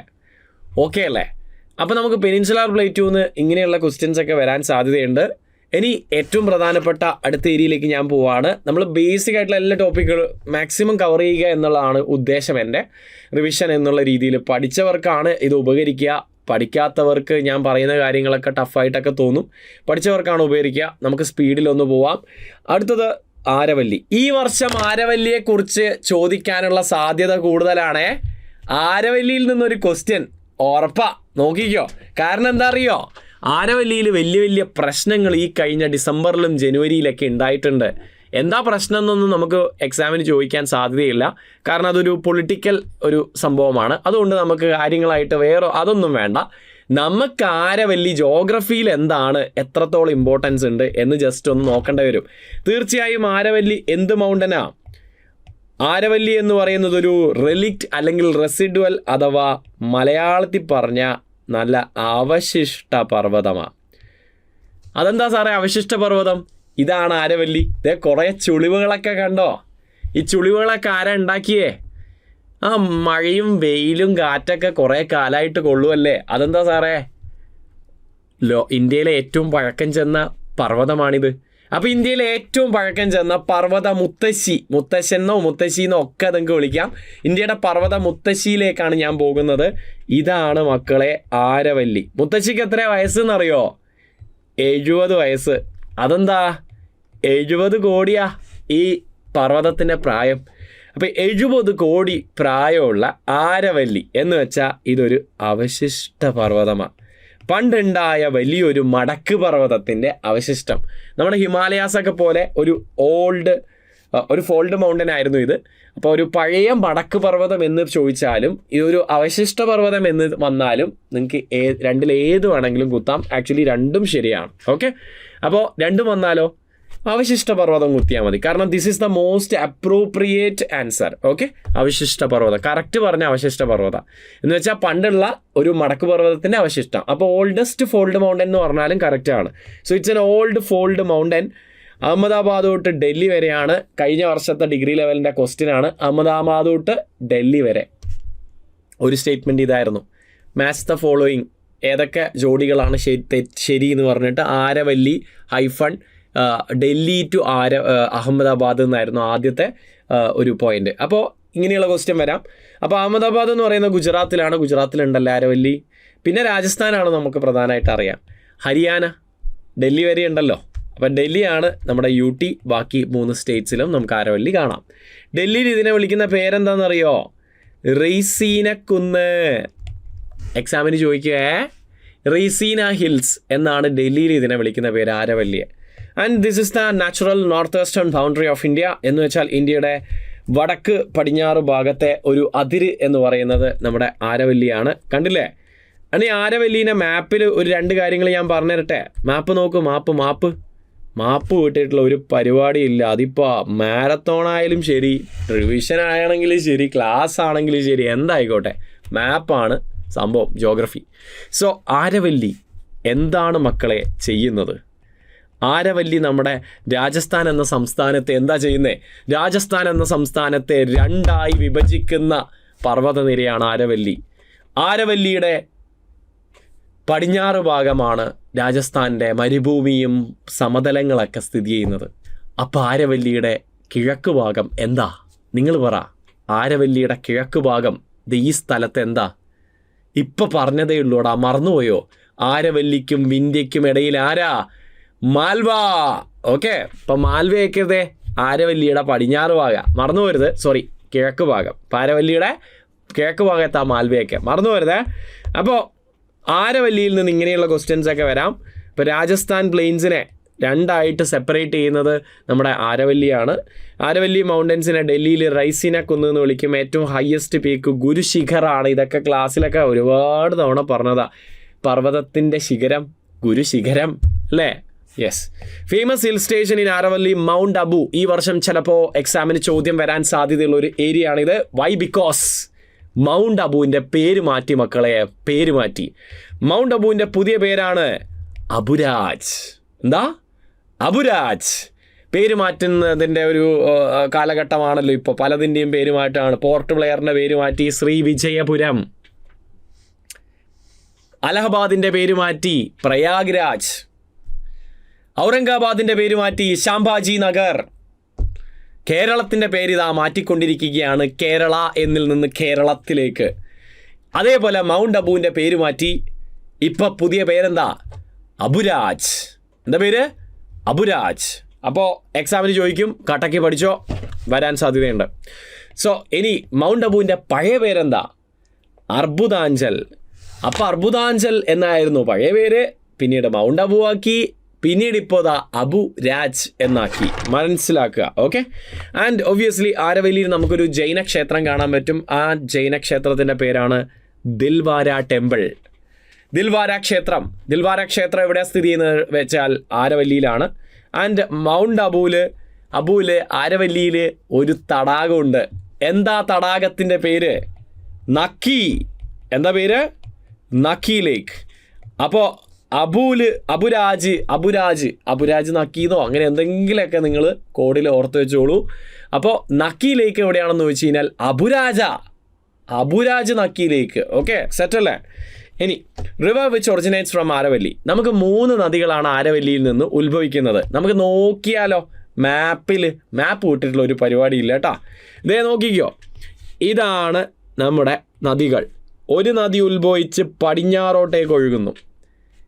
രാജസ്ഥാൻ മരുഭൂമിയുടെ അടുത്തൂടെയൊക്കെ ഒഴുകുന്നത് ആരാ? ലൂണി. വേറൊരാൾ ഉത്ഭവിച്ച് കിഴക്കോട്ടേക്ക് ഒഴുകുന്നു. അവൻ്റെ പേരെന്താ? അവൻ്റെ പേരാണ് ബാനസ്. എന്താ പേര്? ബാനസ്. ഒരുത്തൻ ഉത്ഭവിച്ച് തെക്കോട്ടേക്ക് ഒഴുകുന്നു. അവൻ്റെ പേരാണ് സബർമതി. 3 നദികളാണ് ആരവല്ലിയിൽ നിന്ന് ഉത്ഭവിക്കുന്നത്. ലൂണി പടിഞ്ഞാറോട്ട്, ബാനസ് കിഴക്കോട്ട്, സബർമതി തെക്കോട്ട്. 3 പേരും 3 വഴിക്കാം. എന്തോ കൊട്ടേഷൻ കൊടുത്ത് പറഞ്ഞയച്ചതുപോലെ 3 പേരും 3 വഴിക്ക് ഒഴുകുന്നത് കാണാൻ പറ്റും ആരവല്ലിയിൽ. അപ്പോൾ ഉത്ഭവിക്കുന്ന നദികൾ 3 എണ്ണമാണ്. അത് ഏതൊക്കെയാണെന്ന് നമ്മൾ പഠിച്ചു. And we have passes. ചുരങ്ങളുണ്ട്. ആരവല്ലിയിലെ 2 പ്രധാനപ്പെട്ട ചുരങ്ങളാണ് ഗോരൻഘട്ട് ചുരവും ഹാൽഡിഗട്ടി ചുരവും. നിങ്ങൾ ഹിസ്റ്ററിയിൽ ഹാൽഡിഗട്ടി ബാറ്റിലിനെ കുറിച്ചൊക്കെ പഠിച്ചിട്ടുണ്ടാവും അല്ലേ? ബാറ്റിൽ ഓഫ് ഹാൽഡിഗട്ടി, നമ്മുടെ അക്ബറിൻ്റെ പടത്തലവനായ മൻസിംഗും റാണ പ്രതാപ് സിംഗും തമ്മിൽ യുദ്ധം ചെയ്ത ബാറ്റിൽ ഓഫ് ഹാൽഡിഗട്ടി. ആ ചുരമാണിത്. ഹാൽഡിഗട്ടി ചുരം നമ്മുടെ ആരവല്ലിയിലാണ് സ്ഥിതി ചെയ്യുന്നത്. അപ്പോൾ നമ്മൾ അതും പഠിച്ചിട്ടുണ്ട്. വീണ്ടും നമ്മൾ മുന്നോട്ട് പോവാണ്. ആരവല്ലിയിൽ നിന്ന് ഈ വർഷം ക്വസ്റ്റ്യൻ ചോദിക്കുവേ, കാരണം ആ ഇഷ്യൂ ആരവല്ലിയെ സംരക്ഷിക്കുന്നതിനുള്ള സമരമൊക്കെ നോർത്ത് ഇന്ത്യയിൽ നടന്നുകൊണ്ടിരിക്കുകയാണ്. അപ്പോൾ അതിനൊരു സ്റ്റേ ഇപ്പോൾ സുപ്രീം കോടതി നൽകിയിട്ടുണ്ട്. അപ്പോൾ ആരവല്ലി ഇഷ്യൂവുമായി ബന്ധപ്പെട്ട് ചിലപ്പോൾ ആരവല്ലിയുടെ ഒരു ക്വസ്റ്റ്യൻ അത് ചിലപ്പോൾ ഉണ്ടാവും. ഓക്കെ, പഠിച്ചോളും. നെക്സ്റ്റ് നമ്മുടെ വിന്ധ്യ സത്പുര. അത് കഴിഞ്ഞ് കഴിഞ്ഞാൽ നമ്മുടെ പശ്ചിമഘട്ടവും പൂർവ്വഘട്ടവും ഒക്കെയാണ്. വിന്ധ്യ സത്പുരയിൽ നിന്ന് ഒരു ക്വസ്റ്റ്യൻ എന്തായാലും വരാൻ സാധ്യതയുള്ളത് എന്ന് പറയുന്നത് വിന്ധ്യയും സത്പുര എന്ത് പർവ്വതമാണെന്ന് ചോദിക്കും. വിന്ധ്യയും സത്പുരയും സമാന്തരമായിട്ട് കിടക്കുന്ന 2 ബ്ലോക്ക് മൗണ്ടൻസ് ആണ്. എന്ത് മൗണ്ടൻസ്? ബ്ലോക്ക് മൗണ്ടൻസ് എന്ന് വെച്ചാൽ എന്താ? ഗണ്ഡപർവ്വതം എന്ന് വെച്ചാൽ എന്താ? ഗണ്ഡപർവ്വതം. അപ്പോൾ ഇന്ത്യയിലെ 2 ഗണ്ഡപർവ്വതങ്ങൾ അഥവാ ബ്ലോക്ക് മൗണ്ടൻസ് ആണ് വിന്ധ്യയും സത്പുരയും. അപ്പോൾ അതാണ് ആദ്യത്തെ ചോദ്യം. ഇനി വിന്ധ്യയുടെ സത്പുരയുടെ ഇടയിൽ ഒഴുകുന്നത് ആരാ? ദൈവനാണ് അവൻ. ആരാ അവൻ്റെ പേര്? നർമ്മദ. ഇനി സത്പുരയുടെ തെക്ക് ഭാഗത്ത് ഒഴുകുന്നത് ആരാ? ഇതാണ് തപ്തി. അപ്പം നർമ്മദയും അതുപോലെ തപ്തിയാണ് നമ്മുടെ വിന്ധ്യ സത്പുരയുടെ അടുത്തൂടെ ഒഴുകുന്ന 2 നദികൾ. ഇത് രണ്ടും താഴ്ന്നു കിടക്കുന്ന താഴ്വരകളാണ്. നമ്മൾ ജോഗ്രഫിയിൽ താഴ്ന്നു പോയ അല്ലെങ്കിൽ ഡൗൺഫോൾട്ട് ചെയ്ത, ഫോൾട്ടിങ് സംഭവിച്ച അഥവാ ഭൂമിയുടെ അടിയിലേക്ക് താഴ്ന്നു പോയ താഴ്വരകളെ നമ്മൾ റിഫ്റ്റ് വാലി അഥവാ ഭ്രംശ താഴ്വര എന്നാണ് വിളിക്കുക. ഇപ്പോൾ പുതുതായിട്ട് പഠിപ്പിച്ച് തരേണ്ട ഒരു സമയമല്ല, നമ്മുടെ എക്സാമിൻ്റെ റിവിഷനാണ്. അതുകൊണ്ട് ഞാൻ കൂടുതൽ ഡീറ്റെയിലേക്ക് പോയില്ല. സോ ഇന്ത്യയുടെ റിഫ്റ്റ് വാലീസ് അഥവാ ഭ്രംശ താഴ്വരയിലൂടെ ഒഴുകുന്ന 2 നദികളാണ് നർമ്മദയും താപ്തിയും. ഇത് ഒരു കാരണവശാലും മറക്കരുത്, എക്സാമിന് നിർബന്ധമായി അറിഞ്ഞിരിക്കാം. ഓക്കെ, സെറ്റല്ലേ? ഇനി വിന്ധ്യ അപ്പോൾ നമ്മൾ ബ്ലോക്ക് മൗണ്ടൻസ് ആണ്. നോർത്ത് ഇന്ത്യയും സൗത്ത് ഇന്ത്യയൊക്കെ ആയിട്ട് ബേസിക്കലി ഇന്ത്യയെ ഡിവൈഡ് ചെയ്യുന്നത് വിന്ധ്യ ആൻഡ് സത്പുരയാണ്. അപ്പോൾ ഇതിന് പാരലായിട്ട് സത്പുരയുണ്ട്. നർമ്മദയാണ് ഇന്ത്യക്കും സത്പുരയ്ക്കും ഇടയിലുള്ളത്. ആൻഡ് ഒബ്വിയസ്ലി തപ്തി നദി ഈ സൗത്ത് ഓഫ് സത്പുരയുണ്ട്. Rivers which flows through the rift valleys of India എന്ന് എക്സാമിന് ചോദിച്ചു കഴിഞ്ഞാൽ obviously the answer is Narmada and Tapti. Clear അല്ലേ? അപ്പം കേരള ജോഗ്രഫി എന്നൊരു ക്വസ്റ്റ്യൻ. അതെന്താ സാറേ, എവിടെയും കേരള ജോഗ്രഫി ആയിട്ട് എന്താ ബന്ധം? നമുക്കൊരു റിഫ്റ്റ് വാലി ഉണ്ട്. നമ്മുടെ ഭ്രംശ താഴ്വര ഏതാ? Palakkad rift Valley. താഴ്ന്നു പോയ സ്ഥല പാലക്കാട്. സോ പാലക്കാടിന് ഒരു ഭ്രംശ താഴ്വര അഥവാ റിഫ്റ്റ് വാലി എന്നാണ് പറയുക. പാലക്കാട് റിഫ്റ്റ് വാലിയിലൂടെ ഒഴുകുന്ന നദിയാണ് ഭാരതപ്പുഴ. അപ്പോൾ ക്വസ്റ്റ്യൻ, കേരളത്തിൻ്റെ ഭ്രംശ താഴ്വരയിലൂടെ ഒഴുകുന്ന നദി ഏത്? ആദ്യം ആ ക്വസ്റ്റ്യൻ ആൻസർ ചെയ്യണമെങ്കിൽ എന്തറിഞ്ഞിരിക്കണം? കേരളത്തിൻ്റെ ഭ്രംശ താഴ്വര എന്താണെന്ന് അറിഞ്ഞാൽ പാലക്കാട്. ഇപ്പോൾ പാലക്കാടിലൂടെ ഒഴുകുന്നത് ഭാരതപ്പുഴ. ഇപ്പോൾ കേരളത്തിലെ ഭ്രംശ താഴ്വരയിലൂടെ ഒഴുകുന്ന നദി ഏതാ? ഭാരതപ്പുഴ. ഇന്ത്യയിലെ ഭ്രംശ താഴ്വരയിലൂടെ ഒഴുകുന്ന നദികൾ ഏതൊക്കെയാണ്? നർമ്മദയും താപ്തിയും. ഓക്കെ, സെറ്റല്ലേ? അപ്പോൾ വീണ്ടും നമ്മൾ മുന്നോട്ടേക്ക് പോവുകയാണ്. നമ്മുടെ പച്മറി എന്ന് പറഞ്ഞിട്ടുള്ള യുനെസ്കോ വേൾഡ് ബയോസ്ഫിയർ റിസർവ് ഒക്കെ സ്ഥിതി ചെയ്യുന്നത്. 13 ബയോസ്ഫിയർ റിസർവ് ഇന്ത്യക്കുണ്ട്. അതിലൊന്ന് പച്മറി എന്ന് പറയുന്നത് സത്പുരയിലാണ്. അസിർഗട്ട് ചുരമൊക്കെ സത്പുരയിലെ ചുരങ്ങളാണ്, മറക്കരുത്. വിൻഡി സത്പുരയും തമ്മിലൊരു കണക്ഷൻ ഉണ്ട്. മൈക്കല, ഇതൊക്കെ ക്ലാസ്സിൽ പലതവണ നമ്മൾ എടുത്ത കാര്യമാണ്. നൗ ലിസൺ, ബയോസ്ഫിയർ റിസർവ് എന്ന് പറഞ്ഞപ്പോൾ എനിക്കൊരാഗ്രഹം, ചിലപ്പോൾ എക്സാമിന് ബയോസ്ഫിയർ റിസർവിൽ നിന്ന് ഒരു ക്വസ്റ്റ്യൻ വന്നാലോ? വരും, ഈ വർഷം വരും. 2025 ഇതേ പുതിയൊരു ബയോസ്ഫിയർ റിസർവ് വന്നിട്ടുണ്ട്. അപ്പോൾ ഈ വർഷത്തെ എക്സാമിന് ഉറപ്പാ വരാൻ സാധ്യതയുള്ള ഒരു കറണ്ട് അഫെയർ കൂടിയാ. അപ്പോൾ ഏതാണെന്ന് നോക്കിയാലോ. നമുക്ക് ടോട്ടൽ 18 ബയോസ്ഫിയർ റിസർവ് ഉണ്ട്. ഇന്ത്യക്ക് എത്ര ബയോസ്ഫിയർ റിസർവ് ഉണ്ട്? ആദ്യം തന്നെ ഈ പ്രോഗ്രാമിൻ്റെ പേര് ഞാൻ എഴുതുവാണ്.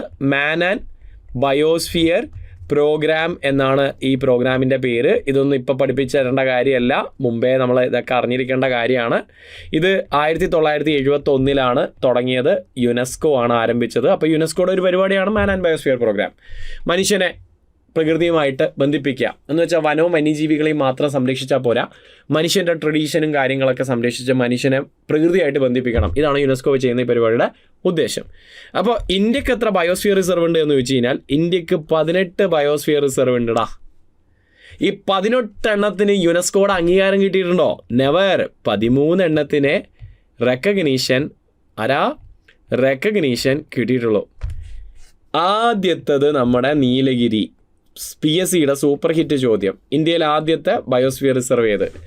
ഇന്ത്യയിൽ ആദ്യമായി വന്ന, ആദ്യം യുനെസ്കോ അംഗീകാരം കിട്ടിയ, അല്ലെങ്കിൽ ഇന്ത്യയിലെ ആദ്യത്തെ ബയോസ്ഫിയർ റിസർവ് ചോദിച്ചു കഴിഞ്ഞാൽ അത് നീലഗിരിയാണ് ചോദിക്കും. ഓക്കെ, 13ാമതായിട്ട് വന്ന ഇവനെയായിരിക്കും ഈ വർഷം ചോദിക്കാൻ സാധ്യത. കോൾഡ് ഡെസേർട്ട് ബയോസ്ഫിയർ റിസർവ് 2025 സെപ്റ്റംബറിലാണ് ഇത് അംഗീകരിച്ചത്. അപ്പോൾ ഇന്ത്യയുടെ ഏറ്റവും പുതിയ, ഏറ്റവും ലേറ്റസ്റ്റ് ആയിട്ടുള്ള UNESCO recognised biosphere reserve cold desert biosphere reserve from Himachal Pradesh. From where? Himachal Pradesh. ഒരു കാരണവശാലും മറക്കരുത്. സെറ്റല്ലേ? ഓക്കെ അല്ലേ? Moving on. അപ്പോൾ നമ്മൾ വിന്ധ്യ സത്പുരയോട് ടാറ്റ പറയാണ്. ഇനി പശ്ചിമഘട്ടത്തുനിന്ന് ക്വസ്റ്റ്യൻ വരുമോ സാറേ? തീർച്ചയായും വരുവോടാ. ആദ്യം തന്നെ ഞാൻ സ്പീഡിൽ ഞാൻ ഈ റിവിഷൻ കൊണ്ട് ഉദ്ദേശിക്കുന്ന ഇത്രയേ ഉള്ളൂ. എന്തൊക്കെ പോയിന്റ്സ് ഉണ്ട് അതൊക്കെ പറയാം. നിങ്ങൾ ചുമ്മാ ഒന്ന് കേൾക്കുക. നമ്മുടെ എക്സാം OMR ബേസ്ഡ് എക്സാമാണ്. നമ്മൾ ഒരാഴ്ചക്കുള്ളിൽ കേട്ട കാര്യങ്ങളൊക്കെ മനസ്സിലിങ്ങനെ ചെറുതായിട്ടൊന്ന് ഓർമ്മിച്ച് വെക്കാൻ പറ്റും. അപ്പോൾ സ്വാഭാവികമായിട്ടും എക്സാമിന് കാണുന്ന സമയത്ത് ഇതന്ന് എന്തോ കേട്ട് അത് തന്നെ ബ്രഹ്മശതാവേരിലൂടെ ഒഴുകുന്ന നദി ഭാരതപ്പുഴ എന്ന് കുത്താൻ പറ്റണം. ഓക്കെ, സോ ആ ഒരു ഷോർട്ട് ടേം മെമ്മറിയിൽ കിടക്കട്ടെ, നിങ്ങൾ കേട്ടാൽ മതി. ലിസൺ. അതായത് പശ്ചിമഘട്ടത്തിൻ്റെ മേജർ പോയിന്റ്സ് ഒക്കെ ഒരുമിച്ച് പറയുകയാണ് ഞാൻ. തപ്തി നദീതടം തൊട്ട് നമ്മുടെ കന്യാകുമാരി വരെ നീണ്ടു കിടക്കുന്ന 1600 കിലോമീറ്റർ നീളമുള്ള ഒരു പർവ്വതനിരയാണ് പശ്ചിമഘട്ടം.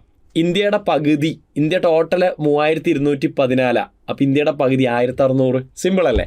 അപ്പോൾ 1600 കിലോമീറ്ററാണ് ഇതിൻ്റെ നീളം. 1200 മീറ്ററാണ് ഇതിൻ്റെ ശരാശരി ഉയരം. ഓക്കെ, കേരളത്തിൻ്റെ തമിഴ്നാടിൻ്റെയൊക്കെ ഭാഗത്താണ് ഉയരം കൂടുതൽ, എന്ന് വെച്ചാൽ തെക്കോട്ട് വരുമ്പോൾ ഉയരം കൂടുന്നുണ്ട്. ഓൾമോസ്റ്റ് കണ്ടിന്യൂസ് ആണ് ദാൻ ഈസ്റ്റേൺ ഘട്ട് ചിന്ന ഭിന്നമായി കിടക്കുന്ന പർവ്വതനിരയാണ്. നദികളാണ് ഇതിനെ ചിന്ന ഭിന്നമാക്കുന്നത്. ഇതിൻ്റെ ഇടയിലെല്ലാം നദികൾ ഒഴുകിയിട്ടാണ് കഷ്ണമാക്കുന്നത്. ഈ കാര്യം മറക്കരുത്. അപ്പോൾ വെസ്റ്റേൺ ഘട്ടും ഈസ്റ്റേൺ ഘട്ടും ഈ രണ്ടിൻ്റെയും കാര്യങ്ങൾ ഒരു കാരണവശാലും മറക്കരുത്. വെസ്റ്റേൺ ഘട്ടിലെ മറ്റു കാര്യങ്ങൾ, ഇതൊരു യുനെസ്കോ വേൾഡ് ഹെറിറ്റേജ് സൈറ്റാണ്. യുനെസ്കോ ബയോഡൈവേഴ്സിറ്റി ഹോട്ട്സ്പോട്ടാണ്. ഇതൊന്നും മറന്നു പോകരുത്. ഇവിടുന്ന് ഞാൻ പഠിപ്പിക്കാൻ പോകുന്നത് ഏറ്റവും പ്രധാനപ്പെട്ട കാര്യം ഇതാണ്. അതായത് നമ്മുടെ വെസ്റ്റേൺ ഘട്ടിൽ 3 ഗ്യാപ്പുകളുണ്ട്. പാലക്കാട് ഗ്യാപ്പ്, ബോർഘട്ട്, താൽഘട്ട്. പാലക്കാട് ഗ്യാപ്പ് ആരെയൊക്കെയാണ് ബന്ധിപ്പിക്കുന്നത് നിങ്ങൾക്കറിയാം. പാലക്കാടിനെയും കോയമ്പത്തൂരിനെയും തമ്മിലാണ് ബന്ധിപ്പിക്കുന്നത്. അത് ബോർഘട്ടാണെങ്കിലും ശരി, അതുപോലെ താൽഘട്ടാണെങ്കിലും ശരി, രണ്ടും ബന്ധിപ്പിക്കുന്നത് മുംബൈയാണ്. ബോർഘട്ട് എന്ന് പറയുന്നത് മുംബൈ ആരെ ബന്ധിപ്പിക്കുന്നതാ? പൂനെയായിട്ട് ബന്ധിപ്പിക്കുന്നത്. മുംബൈയെ നാസിക്കുമായിട്ട് ബന്ധിപ്പിക്കുന്ന ആളാണ് താൽഘട്ട്. ഈ പോയിന്റ്സുകളൊന്നും മറക്കരുതേ.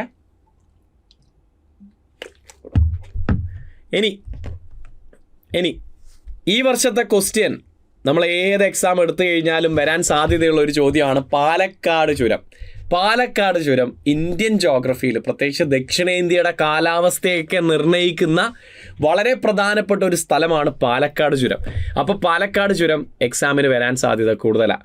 ആദ്യം തന്നെ പറയട്ടെ, നമ്മുടെ വെസ്റ്റേൺ ഘട്ടിലെ ഏറ്റവും വലിയ, ഏറ്റവും വീതി കൂടിയ ഗ്യാപ്പാണ് പാലക്കാട് ചുരം. ഏകദേശം ഒരു 30-40 കിലോമീറ്ററാണ് ഇതിൻ്റെ വീതി.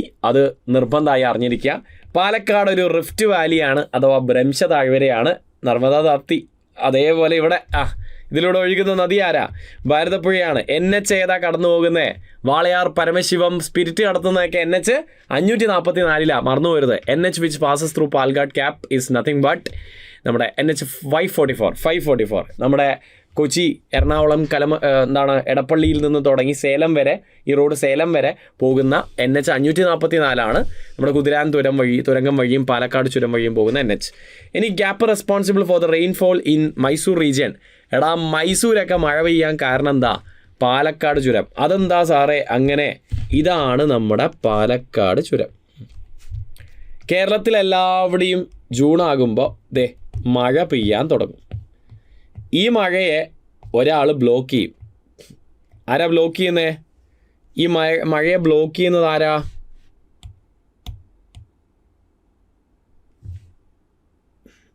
ഈ മഴയെ ബ്ലോക്ക് ചെയ്യുന്നത് ആരാണ്? നമ്മുടെ പശ്ചിമഘട്ടാണ്. പശ്ചിമഘട്ടം ഇതിനെ കടന്നു പോകാൻ അനുവദിക്കില്ല. പക്ഷേ നമുക്കിവിടെ പാലക്കാട് ഗ്യാപ്പ് ഉണ്ടല്ലേ, ഈ ഗ്യാപ്പ് വഴി 30 കിലോമീറ്റർ 40 കിലോമീറ്റർ ഗ്യാപ്പ് വഴി കുറേ മഴമേഘങ്ങൾ കോയമ്പത്തൂരും തമിഴ്നാടിൻ്റെ ഊട്ടിയിലും ഈവൻ കർണാടകയുടെ മൈസൂർ, ബാംഗ്ലൂർ പോലും മഴ കൊടുക്കും. എന്ന് വെച്ചാൽ ഊട്ടിയിലും ബാംഗ്ലൂരൊക്കെ മഴ പെയ്യാൻ കാരണം നമ്മുടെ പാലക്കാട് ഗ്യാപ്പാ. മറന്നുകൊണ്ടാ. സെറ്റല്ലേ? അപ്പോൾ അതുകൊണ്ടാണ് ഈ ഒരു പോയിന്റ് ഇങ്ങനെ എഴുതിയത്. ഇവിടുന്ന് വരാൻ സാധ്യതയുള്ള ഒരു ചോദ്യമാണിത്. ഇനി ദക്ഷിണേന്ത്യയിലെ കാലാവസ്ഥ നിർണ്ണയിക്കുന്നതിൽ വളരെ പ്രധാനപ്പെട്ട ഒരു പങ്ക് വഹിക്കുന്ന ഒരാളാണ് നമ്മുടെ പാലക്കാട് ഗ്യാപ്പ്. ഒരു കാര്യം കൂടി ഞാൻ പറഞ്ഞോട്ടെ, പാലക്കാട് ഗ്യാപ്പിന് വെറും ഒരു പശ്ചിമഘട്ടത്തെ 2ആയി ഡിവൈഡ് ചെയ്യുന്നു എന്ന് മാത്രം നമുക്കങ്ങനെ പറഞ്ഞ് ഒഴിവാക്കാൻ പറ്റില്ല. ശരിക്കും പശ്ചിമഘട്ടം അങ്ങ് കന്യാകുമാരി വരെ നമുക്ക് കാണാൻ പറ്റും.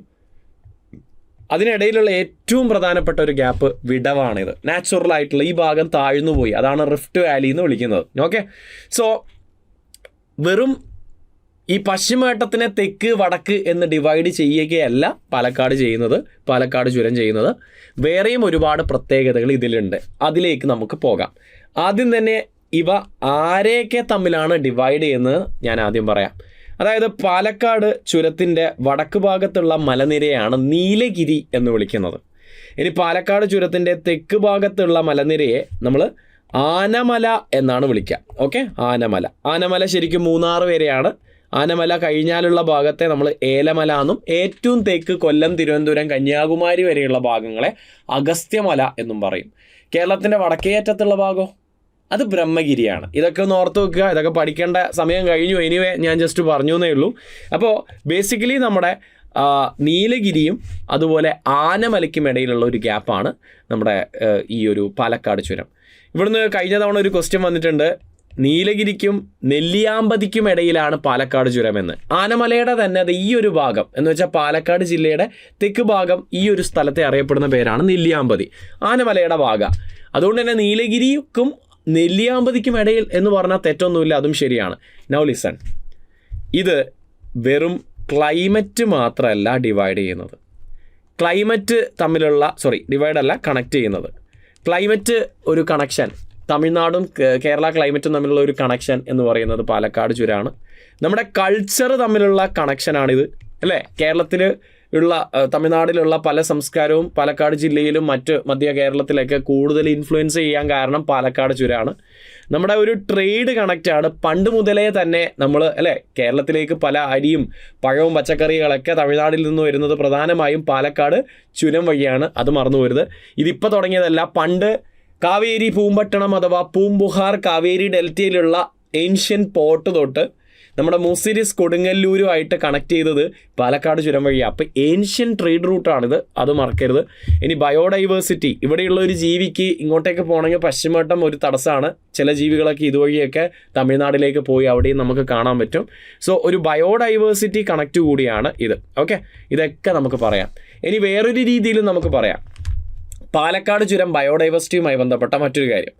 ബയോഡൈവേഴ്സിറ്റിയെ രണ്ടായി വിഭജിക്കുന്നത് ആരാണെന്ന് ചോദിച്ചാലും പാലക്കാട് ചുരം. പശ്ചിമഘട്ടത്തിൽ പല ജീവികളെ അങ്ങോളം ഇങ്ങോളം കാണും, പക്ഷേ നീലഗിരിയിലെ പല ജീവികളെ ആനമലയിലും, ആനമലയിലെ പല ജീവികളെയും നീലഗിരിയിലും കാണില്ല. കാരണം എന്താ?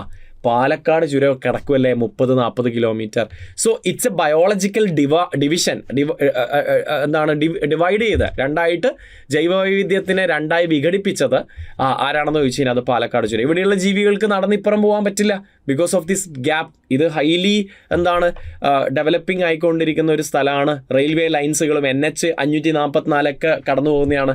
അപ്പോൾ ജൈവവൈവിധ്യത്തെ തെക്കൻ പശ്ചിമഘട്ടത്തിൽ രണ്ടായി വിഭജിച്ചത് ആരാണെന്ന് ചോദിച്ചു കഴിഞ്ഞാൽ ഒരു ബയോഡൈവേഴ്സിറ്റി ഡിവൈഡായിട്ടും നമുക്ക് വേണമെങ്കിൽ ഇതിനെ പറയാം. അപ്പോൾ ഒരു കണക്ഷനും പറയാം, അതേപോലെ ബയോഡൈവേഴ്സിറ്റി ഡിവൈഡായിട്ടും പറയാം. സെറ്റല്ലേ? പിടികിട്ടിയല്ലോ? ഓക്കെ അല്ലേ? അപ്പോൾ നമ്മൾ വീണ്ടും മുന്നോട്ടേക്ക് പോവാണ്. ആ കാര്യങ്ങളൊക്കെ നമ്മൾ പറഞ്ഞിട്ടുണ്ട്. ഇനി ഞാൻ നിങ്ങളോട് പറഞ്ഞു തരാൻ പോകുന്നത് ഈ വർഷം വരാൻ സാധ്യതയുള്ള ഒരു ചോദ്യമാണിത്. വളരെ പ്രധാനപ്പെട്ട ഒരു ചോദ്യം കേട്ടോ. ഇന്ത്യയുടെ കോസ്റ്റ് ലൈൻ എത്ര നീളമാണ്? ഇന്ത്യയുടെ ആകെ തീര ദൈർഘ്യം അഥവാ കോസ്റ്റൽ ലെങ്ത്. ഇന്ത്യക്ക് 11,098 കിലോമീറ്ററാണ് കോസ്റ്റ് ലൈൻ എന്ന് പറയുന്നത്. കാരണം ആഫ്റ്റർ മോർ ദാൻ 50 ഇയേഴ്സ് 1970-കളിലാണ് നമ്മുടെ സർവേ നടന്നത്. അതുപ്രകാരം ഇന്ത്യക്ക് ബിഫോർ 7,516 കിലോമീറ്ററാണ് തീരദൈർഘ്യം നമ്മളെല്ലാവരും പഠിച്ചത്. എന്നാൽ ഈ വർഷം കഴിഞ്ഞ തവണ 2024-25 കാലഘട്ടങ്ങളിലായിട്ട് 24-ലായിട്ട് ഒരു റിപ്പോർട്ട്, ഒരു സെൻസസ് എടുത്തു. അപ്പോഴാണ് നമുക്ക് മനസ്സിലായത് ഇന്ത്യയുടെ തീരപ്രദേശം വെറും 7,516 അല്ല 11,098 കിലോമീറ്റർ ആണെന്ന്.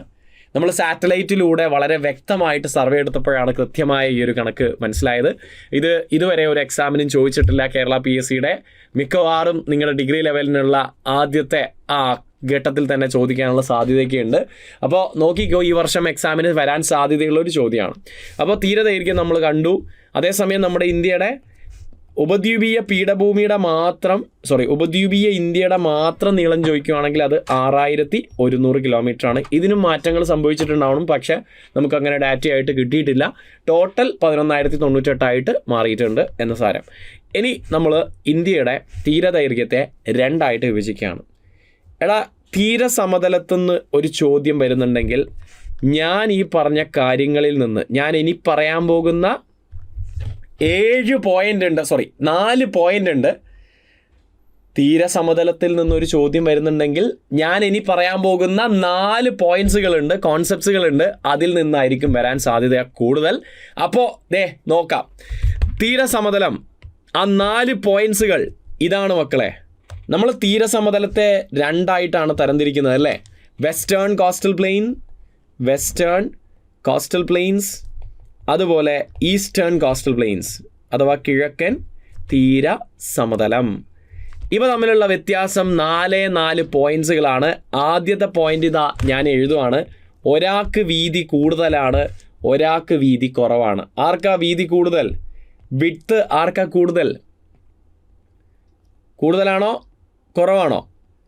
ഇവിടെ കുറവ്, ഇവിടെയോ കൂടുതൽ. അപ്പോൾ ആദ്യം തന്നെ നിങ്ങൾക്ക് ഒരു ഡൗട്ട് തോന്നും, അതെന്താ വീതി കൂടുതൽ? ഒന്നുമില്ലടാ, ഈസ്റ്റിലേക്കല്ലേ നദികളൊക്കെ ഒഴുകുന്നേ.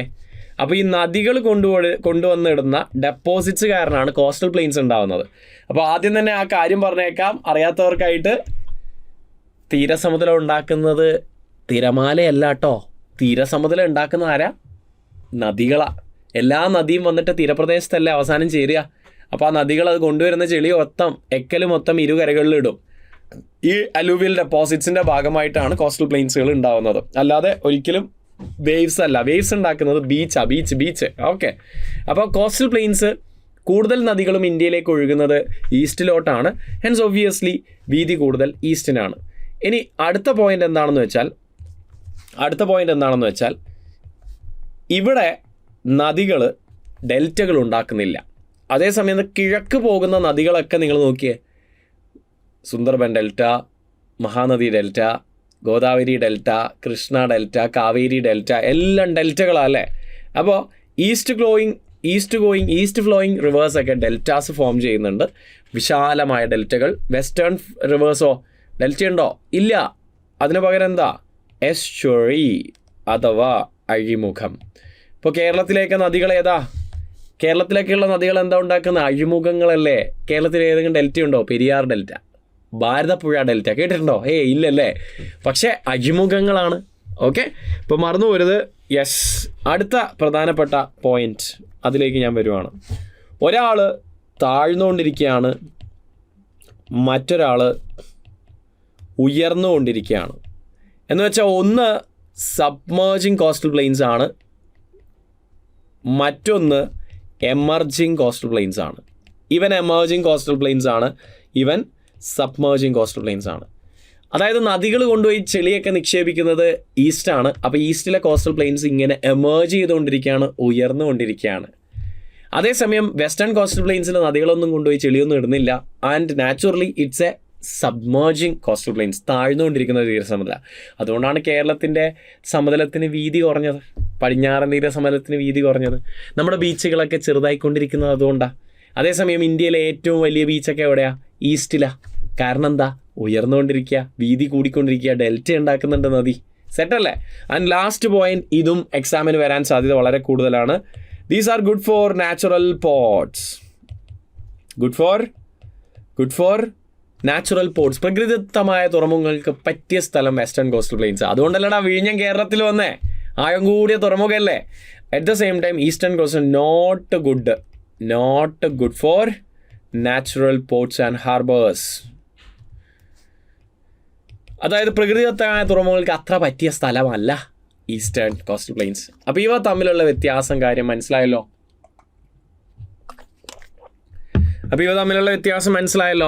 അപ്പോൾ ഈ കാര്യങ്ങൾ ഒരു കാരണവശാലും മറക്കരുത്. കോസ്റ്റൽ പ്ലെയിൻസ് എന്നൊരു ക്വസ്റ്റ്യൻ അത് നിർബന്ധം ചോദിക്കും. ഓക്കെ, അപ്പോൾ ഇനി പോർട്സുകൾ, കോസ്റ്റൽ പ്ലെയിൻസ് പറഞ്ഞുകൊണ്ട് പോർട്സുകൾ ഞാൻ പറയുകയാണ്. പോർട്സിൽ നിന്ന് ക്വസ്റ്റ്യൻ വരാനുള്ള സാധ്യത കൂടുതലാണ്. തുറമുഖങ്ങൾ ഞാൻ ഓരോന്നായിട്ട് ജസ്റ്റ് ഒന്ന് കാണിച്ചു തരാം. ഗുജറാത്തിലുള്ളത് കാണ്ടില പോർട്ടാണ്. ഞാൻ പറയുന്ന കാര്യങ്ങൾ ശ്രദ്ധിച്ചാൽ മാത്രം മതി, ഞാൻ എഴുതുന്നില്ല, ശ്രദ്ധിച്ചാൽ മാത്രം മതി. ഗുജറാത്തിലെ പോർട്ടിൻ്റെ പേരാണ് നമ്മൾ ഡിസ്കസ് ചെയ്യുന്നത്. ഫസ്റ്റ് ഓഫ് ഓൾ 12 മേജർ പോർട്സിനെ കുറിച്ചാണ്. അപ്പോൾ നിങ്ങൾ പറയും 13 മേജർ പോർട്ട് ഇല്ലേ സാറേ? 13ാമത്തത് പോർട്ട് പ്ലെയറാണ്, അത് ആൻഡമാൻ നിക്കോബാറിലാണ്. അതിൻ്റെ മേജർ പോർട്ട് പദവി സെൻട്രൽ ഗവൺമെൻറ് ഇപ്പോൾ ഹോൾഡ് ചെയ്തിരിക്കുകയാണ്. കാരണം അധികം കപ്പലൊന്നും ഇവിടെ വരുന്നില്ല, അതുകൊണ്ട് it is on hold. Okay, അപ്പോൾ ഹെൽഡ് ചെയ്തിരിക്കുകയാണ്, മറക്കരുത്. പോർട്ട് പ്ലെയർ ആൻഡമാൻ നിക്കോബാറിലാണ്. ശരി, അതങ്ങ് പറഞ്ഞേക്കും. ഓക്കെ, പോർട്ട് പ്ലെയറിൻ്റെ പേരൊക്കെ മാറ്റിയിട്ടുണ്ട്. ശ്രീവിജയപുരം എന്നാണ് ഇപ്പോൾ പോർട്ട് പ്ലെയറിൻ്റെ പേര്. അപ്പോൾ അത് കഴിഞ്ഞു. ബാക്കിയുള്ള 12 പോർട്സുകൾ ഞാൻ പറയുകയാണ്. ആൻഡ് ഫസ്റ്റ് ഓഫ് ഓൾ ഞാൻ പറയുന്നത് മേജർ പോർട്സുകളാണ്. ഇതിൽ പ്രൈവറ്റ് പോർട്ടുകളോ അല്ലെങ്കിൽ മൈനർ പോർട്ടുകളോ ഇൻ്റർനാഷണൽ മറ്റ് PPP മോഡലിലുള്ള പോർട്സുകളോ ഒന്നും പറയുന്നില്ല. എന്ന് വെച്ചാൽ സെൻട്രൽ ഗവൺമെൻറ്റിൻ്റെ കീഴിലുള്ള പോർട്സുകൾ മാത്രമാണ് നമ്മൾ പറയുന്നത്. സെൻട്രൽ ഗവൺമെൻറ്റിൻ്റെ കീഴിലുള്ള പോർട്സ് എന്ന് വെച്ച് കഴിഞ്ഞാൽ ഷിപ്പിംഗ് ആൻഡ് നാവിഗേഷൻ്റെ കീഴിൽ വരുന്ന മേജർ പോർട്സ് എന്നാണ് അതിൻ്റെ പേര്. മേജർ പോർട്സ് എന്ന് വെച്ചാൽ സെൻട്രൽ ഗവൺമെൻറ്റിൻ്റെ പോർട്ട്.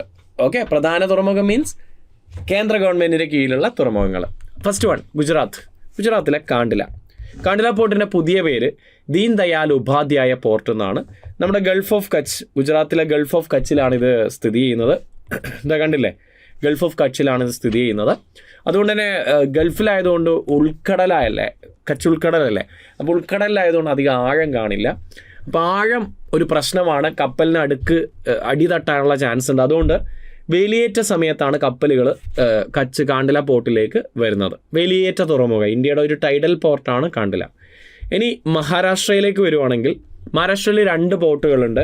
ഒന്ന് Mumbai port, or you can call it as Mazagaon port എന്നാണ് പറയാം. And second one is Nhava Sheva port എന്ന് വെച്ചാൽ ജവഹർലാൽ നെഹ്റു പോർട്ട്. ഇങ്ങനെ 2 മേജർ പോർട്ട് മഹാരാഷ്ട്രയിലുണ്ട്. ഗുജറാത്തിൽ വേറെയും പോർട്ട്സ് ഉണ്ട്. മുന്ദ്രയും ജാംനഗറൊക്കെ, മുന്ദ്ര പോർട്ടൊക്കെ വളരെ ഫേമസ് ആണ്. അദാനിയുടെ പോർട്ടാണ്, പ്രൈവറ്റ് പോർട്ടാണ്. ഇന്ത്യയിലെ ഏറ്റവും വലിയ കണ്ടെയ്നർ കാർഗോ ഏറ്റവും കൂടുതൽ കൈകാര്യം ചെയ്യുന്ന പോർട്ടാണ് മുന്ദ്ര പോർട്ട്. അതൊന്നും മറന്നു വരുത്. അതൊക്കെ പ്രൈവറ്റ് പോർട്ട്സ് ആണ്, അതുകൊണ്ടാണ് ഞാൻ പറയാത്തത്. പിന്നെ നമുക്ക് ഒരു കപ്പൽ പൊളിക്കുന്ന സ്ഥലമുണ്ട്, അലാങ് എന്നാണ് പേര്. കപ്പലുകളുടെ ശവപ്പറമ്പ്, ഗ്രേവ് യാർഡ് ഓഫ് ഷിപ്സ് എന്നറിയപ്പെടുന്ന അലാങ് ഒക്കെ ഗുജറാത്തിലാണ്. അപ്പോൾ മഹാരാഷ്ട്ര കഴിഞ്ഞു, ഇനി ഗുജറാത്തും കഴിഞ്ഞു, മഹാരാഷ്ട്ര കഴിഞ്ഞു. ഗോവയിലുള്ളത് മർമഗോവയാണ്, കൂടുതലൊന്നും പറയുന്നില്ല. ഇനി ഇവിടുന്ന് ഒരു ക്വസ്റ്റ്യൻ വരാൻ ചാൻസ് ഉണ്ട്. മുംബൈ പോർട്ടാണ് ഇന്ത്യയിലെ ഏറ്റവും വലിയ പ്രധാന തുറമുഖം. എന്ന് വെച്ചാൽ സെൻട്രൽ ഗവൺമെൻറ്റിൻ്റെ കീഴിലുള്ള മേജർ പോർട്സിലെ ഏറ്റവും ലാർജസ്റ്റ് മുംബൈയാണ്. And Mumbai port is known as പരുത്തി തുറമുഖം ഓർ കോട്ടണോപോളിസ് ഓഫ് ഇന്ത്യ. എന്താ കോട്ടണോപോളിസ് അഥവാ പരുത്തി തുറമുഖം എന്നാണ് മുംബൈ പോർട്ട് അറിയപ്പെടുന്നത്. കാരണം പരുത്തി പണ്ട് മുതലേ മഹാരാഷ്ട്രയിലാണല്ലോ കറുത്ത മണ്ണ്, ഡെക്കാൻ പീഠഭൂമി, കറുത്ത മണ്ണ്, ബസാൾട്ട് ശില, ഓർമ്മയില്ലേ? അപ്പോൾ തുണിത്തരങ്ങൾ, പരുത്തി, കൃഷി, കയറ്റുമതി. കോട്ടണോപോളിസ് മുംബൈയാണ്. അങ്ങനെ മുംബൈ ഭയങ്കര കൺജസ്റ്റഡ് ആയപ്പോൾ മുംബൈ തുറമുഖത്തിലെ തിരക്ക് കുറക്കാൻ വേണ്ടി, ട്രാഫിക് കുറക്കാൻ വേണ്ടിയിട്ടുണ്ടാക്കിയ 2 തുറമുഖമാണ്. ഒന്ന് നവശിവ ജവഹർലാൽ നെഹ്റു പോർട്ടും, 2 ഗുജറാത്തിലെ കാണ്ടില അഥവാ ദീൻ ദയാൽ പോർട്ടും. മറക്കരുത്. ഈവൻ ഗോവ അതിൻ്റെ ഭാഗമായിട്ട് തന്നെ വന്നതാണ്. ഗോവയിലെ പോർട്ട് ഏതാ? മർമഗാവ് ആണ്. ആൻഡ് കമ്മിങ് ടു കർണാടക, കർണാടകയിലെ മംഗലാപുരം പോർട്ടാണ്. കേരളത്തിൻ്റെ കൊച്ചി പോർട്ടാണ്. സെറ്റല്ലേ? വിഴിഞ്ഞം മേജർ പോർട്ട് അല്ല, എന്ന് വെച്ചാൽ കേന്ദ്ര ഗവൺമെൻറ്റിൻ്റെ കീഴിലുള്ള പോർട്ടല്ല, ഫുള്ളി ഫണ്ടഡ് പോർട്ടല്ല. PPP മോഡൽ കേരള സ്റ്റേറ്റ് ഗവൺമെൻറ്റിൻ്റെയും അദാനിയുടെയും പബ്ലിക് പ്രൈവറ്റ് പാർട്ട്ണർഷിപ്പിൽ തുടങ്ങിയ പോർട്ടാണ് വിഴിഞ്ഞം പോർട്ട്. നല്ല ആഴമുള്ള പോർട്ടാണ്, മറന്നു വരുന്നത്. Coming to Tamil Nadu. തമിഴ്നാട്ടിൽ എത്ര പോർട്ടുണ്ട്?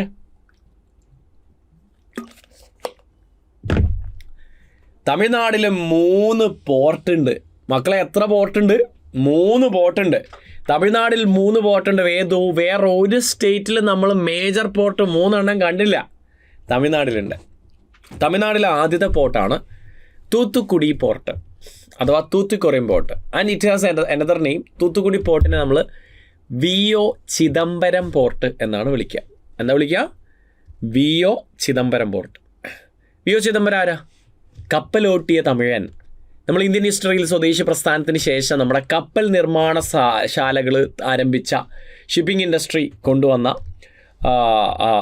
നമ്മുടെ ഒരു ഇൻഡസ്ട്രിയലിസ്റ്റാണ് നമ്മുടെ VO ചിദംബരം. അങ്ങനെയാണ് അദ്ദേഹത്തിന് തൂത്തുക്കുടി പോർട്ടിന് VO ചിദംബരം പോർട്ട് എന്നുള്ള പേര് വന്നതും അദ്ദേഹത്തിന് കപ്പലോട്ടിയ തമിഴൻ എന്ന് വിളിക്കുന്നതും. ഓക്കെ. ആൻഡ് തമിഴ്നാട്ടിലെ 2 മറ്റു പോർട്ടുകൾ, ഒന്ന് ചെന്നൈ പോർട്ടാണ്, 2 എണ്ണൂർ അഥവാ കാമരാജാർ പോർട്ട്. ഇങ്ങനെ 3 പോർട്ടുകൾ ചേർന്നതാണ് നമ്മുടെ തമിഴ്നാട്ടിലെ പോർട്സുകൾ. ആന്ധ്രയിലെ വിശാഖപട്ടണം പോർട്ട് മറന്നു പോരുത്. നമ്മുടെ ഏറ്റവും പ്രധാനപ്പെട്ട പോർട്ടുകളിൽ ഒന്നാണ് വിശാഖപട്ടണം പോർട്ട്. ബംഗാളിൻ്റെ മുത്ത്, ബംഗാൾ ഉൾക്കടലിൻ്റെ ജെം, മുത്ത്, വജ്രം എന്നൊക്കെ അറിയപ്പെടുന്നത് വിശാഖപട്ടണമാണ്. Then coming to Odisha. ഒഡീഷയിൽ വി ഹാവ് പാരാദീപ് പോർട്ട്, ഒരു കാരണവശാലും മറക്കരുത്. And we have Kolkata and Haldia port or Shyama Prasad Mukherjee port at Kolkata, West Bengal. ഇതിൽ കൊൽക്കത്ത ആൻഡ് ഹാൽദിയ എന്ന് വിളിക്കാൻ കാരണം ഈ കൊൽക്കത്ത ഹൂഗ്ലി നദിയിലാണ്. അപ്പോൾ ഹാൽദിയ തീരപ്രദേശത്ത് അങ്ങനെ 2 ഡോക്യാർഡുകളുണ്ട്. 2 ഒരു പോർട്ട് ട്രസ്റ്റിൻ്റെ കീഴിലാണ് വരുന്നത്. അതുകൊണ്ട് കൊൽക്കത്ത പോർട്ടെന്ന് വിളിക്കാം, അല്ലെങ്കിൽ കൊൽക്കത്ത ആൻഡ് ഹാൽദിയ പോർട്ടെന്ന് വിളിക്കാം, അല്ലെങ്കിൽ പുതിയ പേര് ശ്യാമപ്രസാദ് മുഖർജി പോർട്ട് എന്നും ഇതിനെ വിളിക്കാവുന്നതാണ്. നിങ്ങളുടെ ഇഷ്ടം, ഏത് രീതിയിലും വിളിക്കാം. അപ്പോൾ നമ്മൾ പ്രധാനപ്പെട്ട പോർട്സുകളെ കുറിച്ചും പറഞ്ഞു. തീരസമതലത്തിൽ നിന്ന് മറ്റൊരു പ്രധാനപ്പെട്ട കാര്യം എന്ന് പറയുന്നത് സുന്ദർബൻസ് ആണ്. ഓക്കെ, ആരാ? സുന്ദർബൻസ്. നമുക്കറിയാം സുന്ദർബൻസ് സ്ഥിതി ചെയ്യുന്ന രാജ്യങ്ങൾ ഇന്ത്യയും അതുപോലെ ബംഗ്ലാദേശുമാണ്. ഇന്ത്യയിലും ബംഗ്ലാദേശിലുമായിട്ട് സ്ഥിതി ചെയ്യുന്ന ലോകത്തിലെ ഏറ്റവും വലിയ ഡെൽറ്റ, ലോകത്തിലെ ഏറ്റവും വലിയ largest delta in the world, ലോകത്തിലെ ഏറ്റവും വലിയ കണ്ടൽക്കാട്, largest mangrove forest in India, in the world, largest mangrove forest in the world എന്നൊക്കെ അറിയപ്പെടുന്നത് സുന്ദർബൻസ് ആണ്. സുന്ദരി മരങ്ങൾ കാണപ്പെടുന്ന ഫോറസ്റ്റ് ആയതുകൊണ്ടാണ്, കണ്ടൽക്കാട് ആയതുകൊണ്ടാണ് ഇതിനെ സുന്ദർബൻസ് എന്നുള്ള പേര് വന്നത്.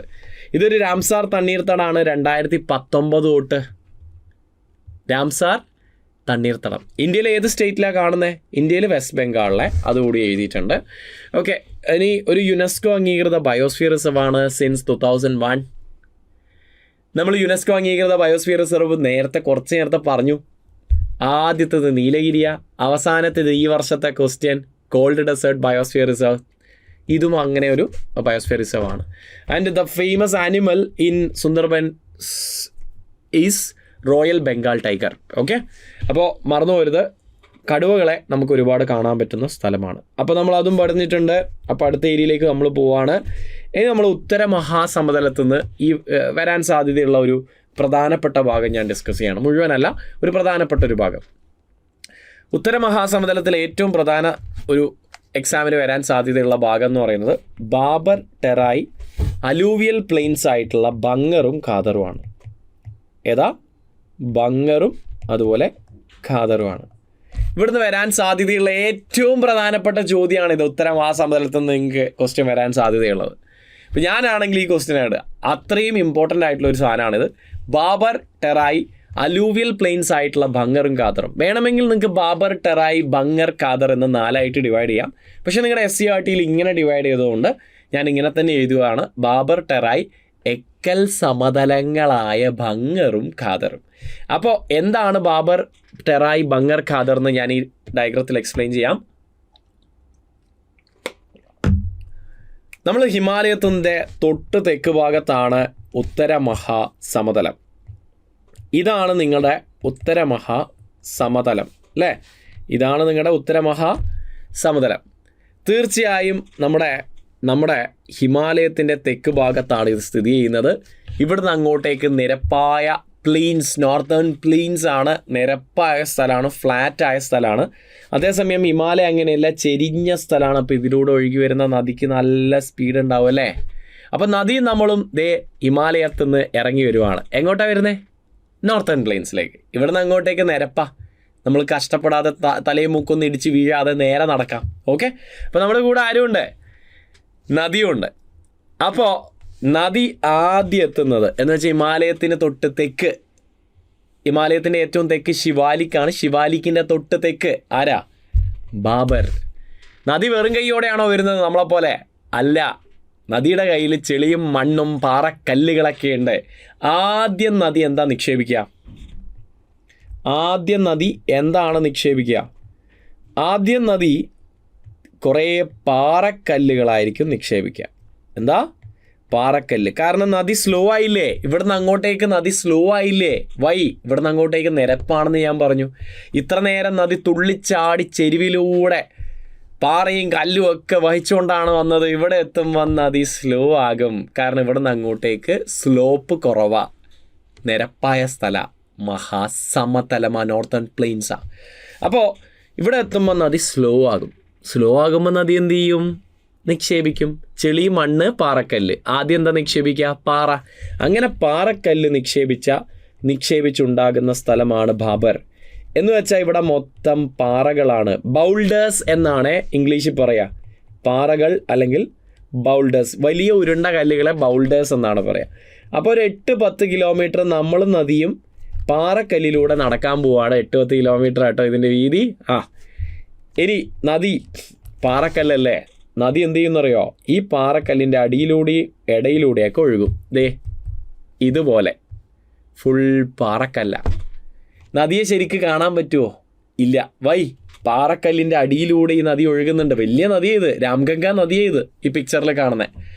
ഈ നദി നമുക്ക് ശരിക്ക് കാണാൻ പറ്റുന്നില്ല, മുട്ടോളം ആഴം പോലും കാണുന്നില്ല. ബാക്കി വെള്ളം എവിടെയുണ്ട്? ഈ പാറക്കല്ലിൻ്റെ ഇടയിലൊക്കെ ഉണ്ട്.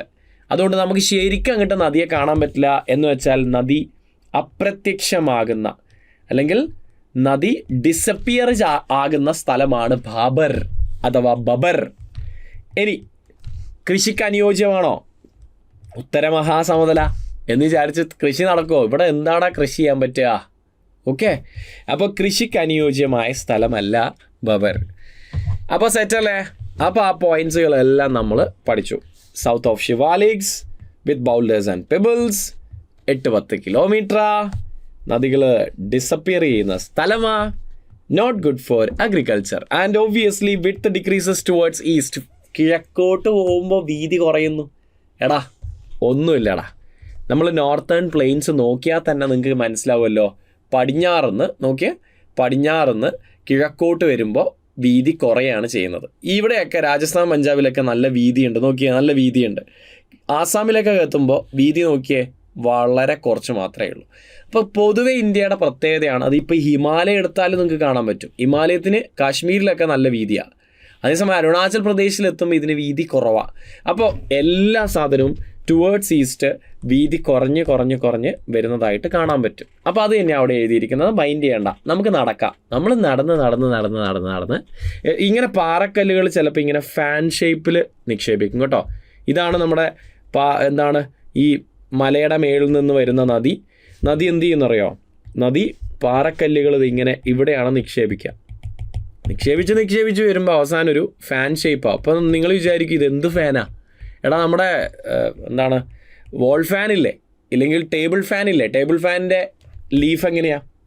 ടേബിൾ ഫാനിൻ്റെ ലീഫ് ഇത് ഇങ്ങനെയല്ലേ? അപ്പോൾ ആ ഫാനാണ് ഉദ്ദേശിക്കുന്നത്, മനസ്സിലായോ? അപ്പോൾ ഇങ്ങനെ ഫാൻ ഷേപ്പിലുള്ള ഭൂരൂപങ്ങളൊക്കെ കാണാൻ ബബറില. ഈ പാറക്കല്ല് നിക്ഷേപിച്ച് നമ്മൾ മേളുന്ന ഹെലികോപ്റ്ററിൽ നിന്ന് നോക്കുമ്പോൾ ഒരു ഫാന് പോലെ, ഫാനിൻ്റെ ലീഫ് പോലെ തോന്നും.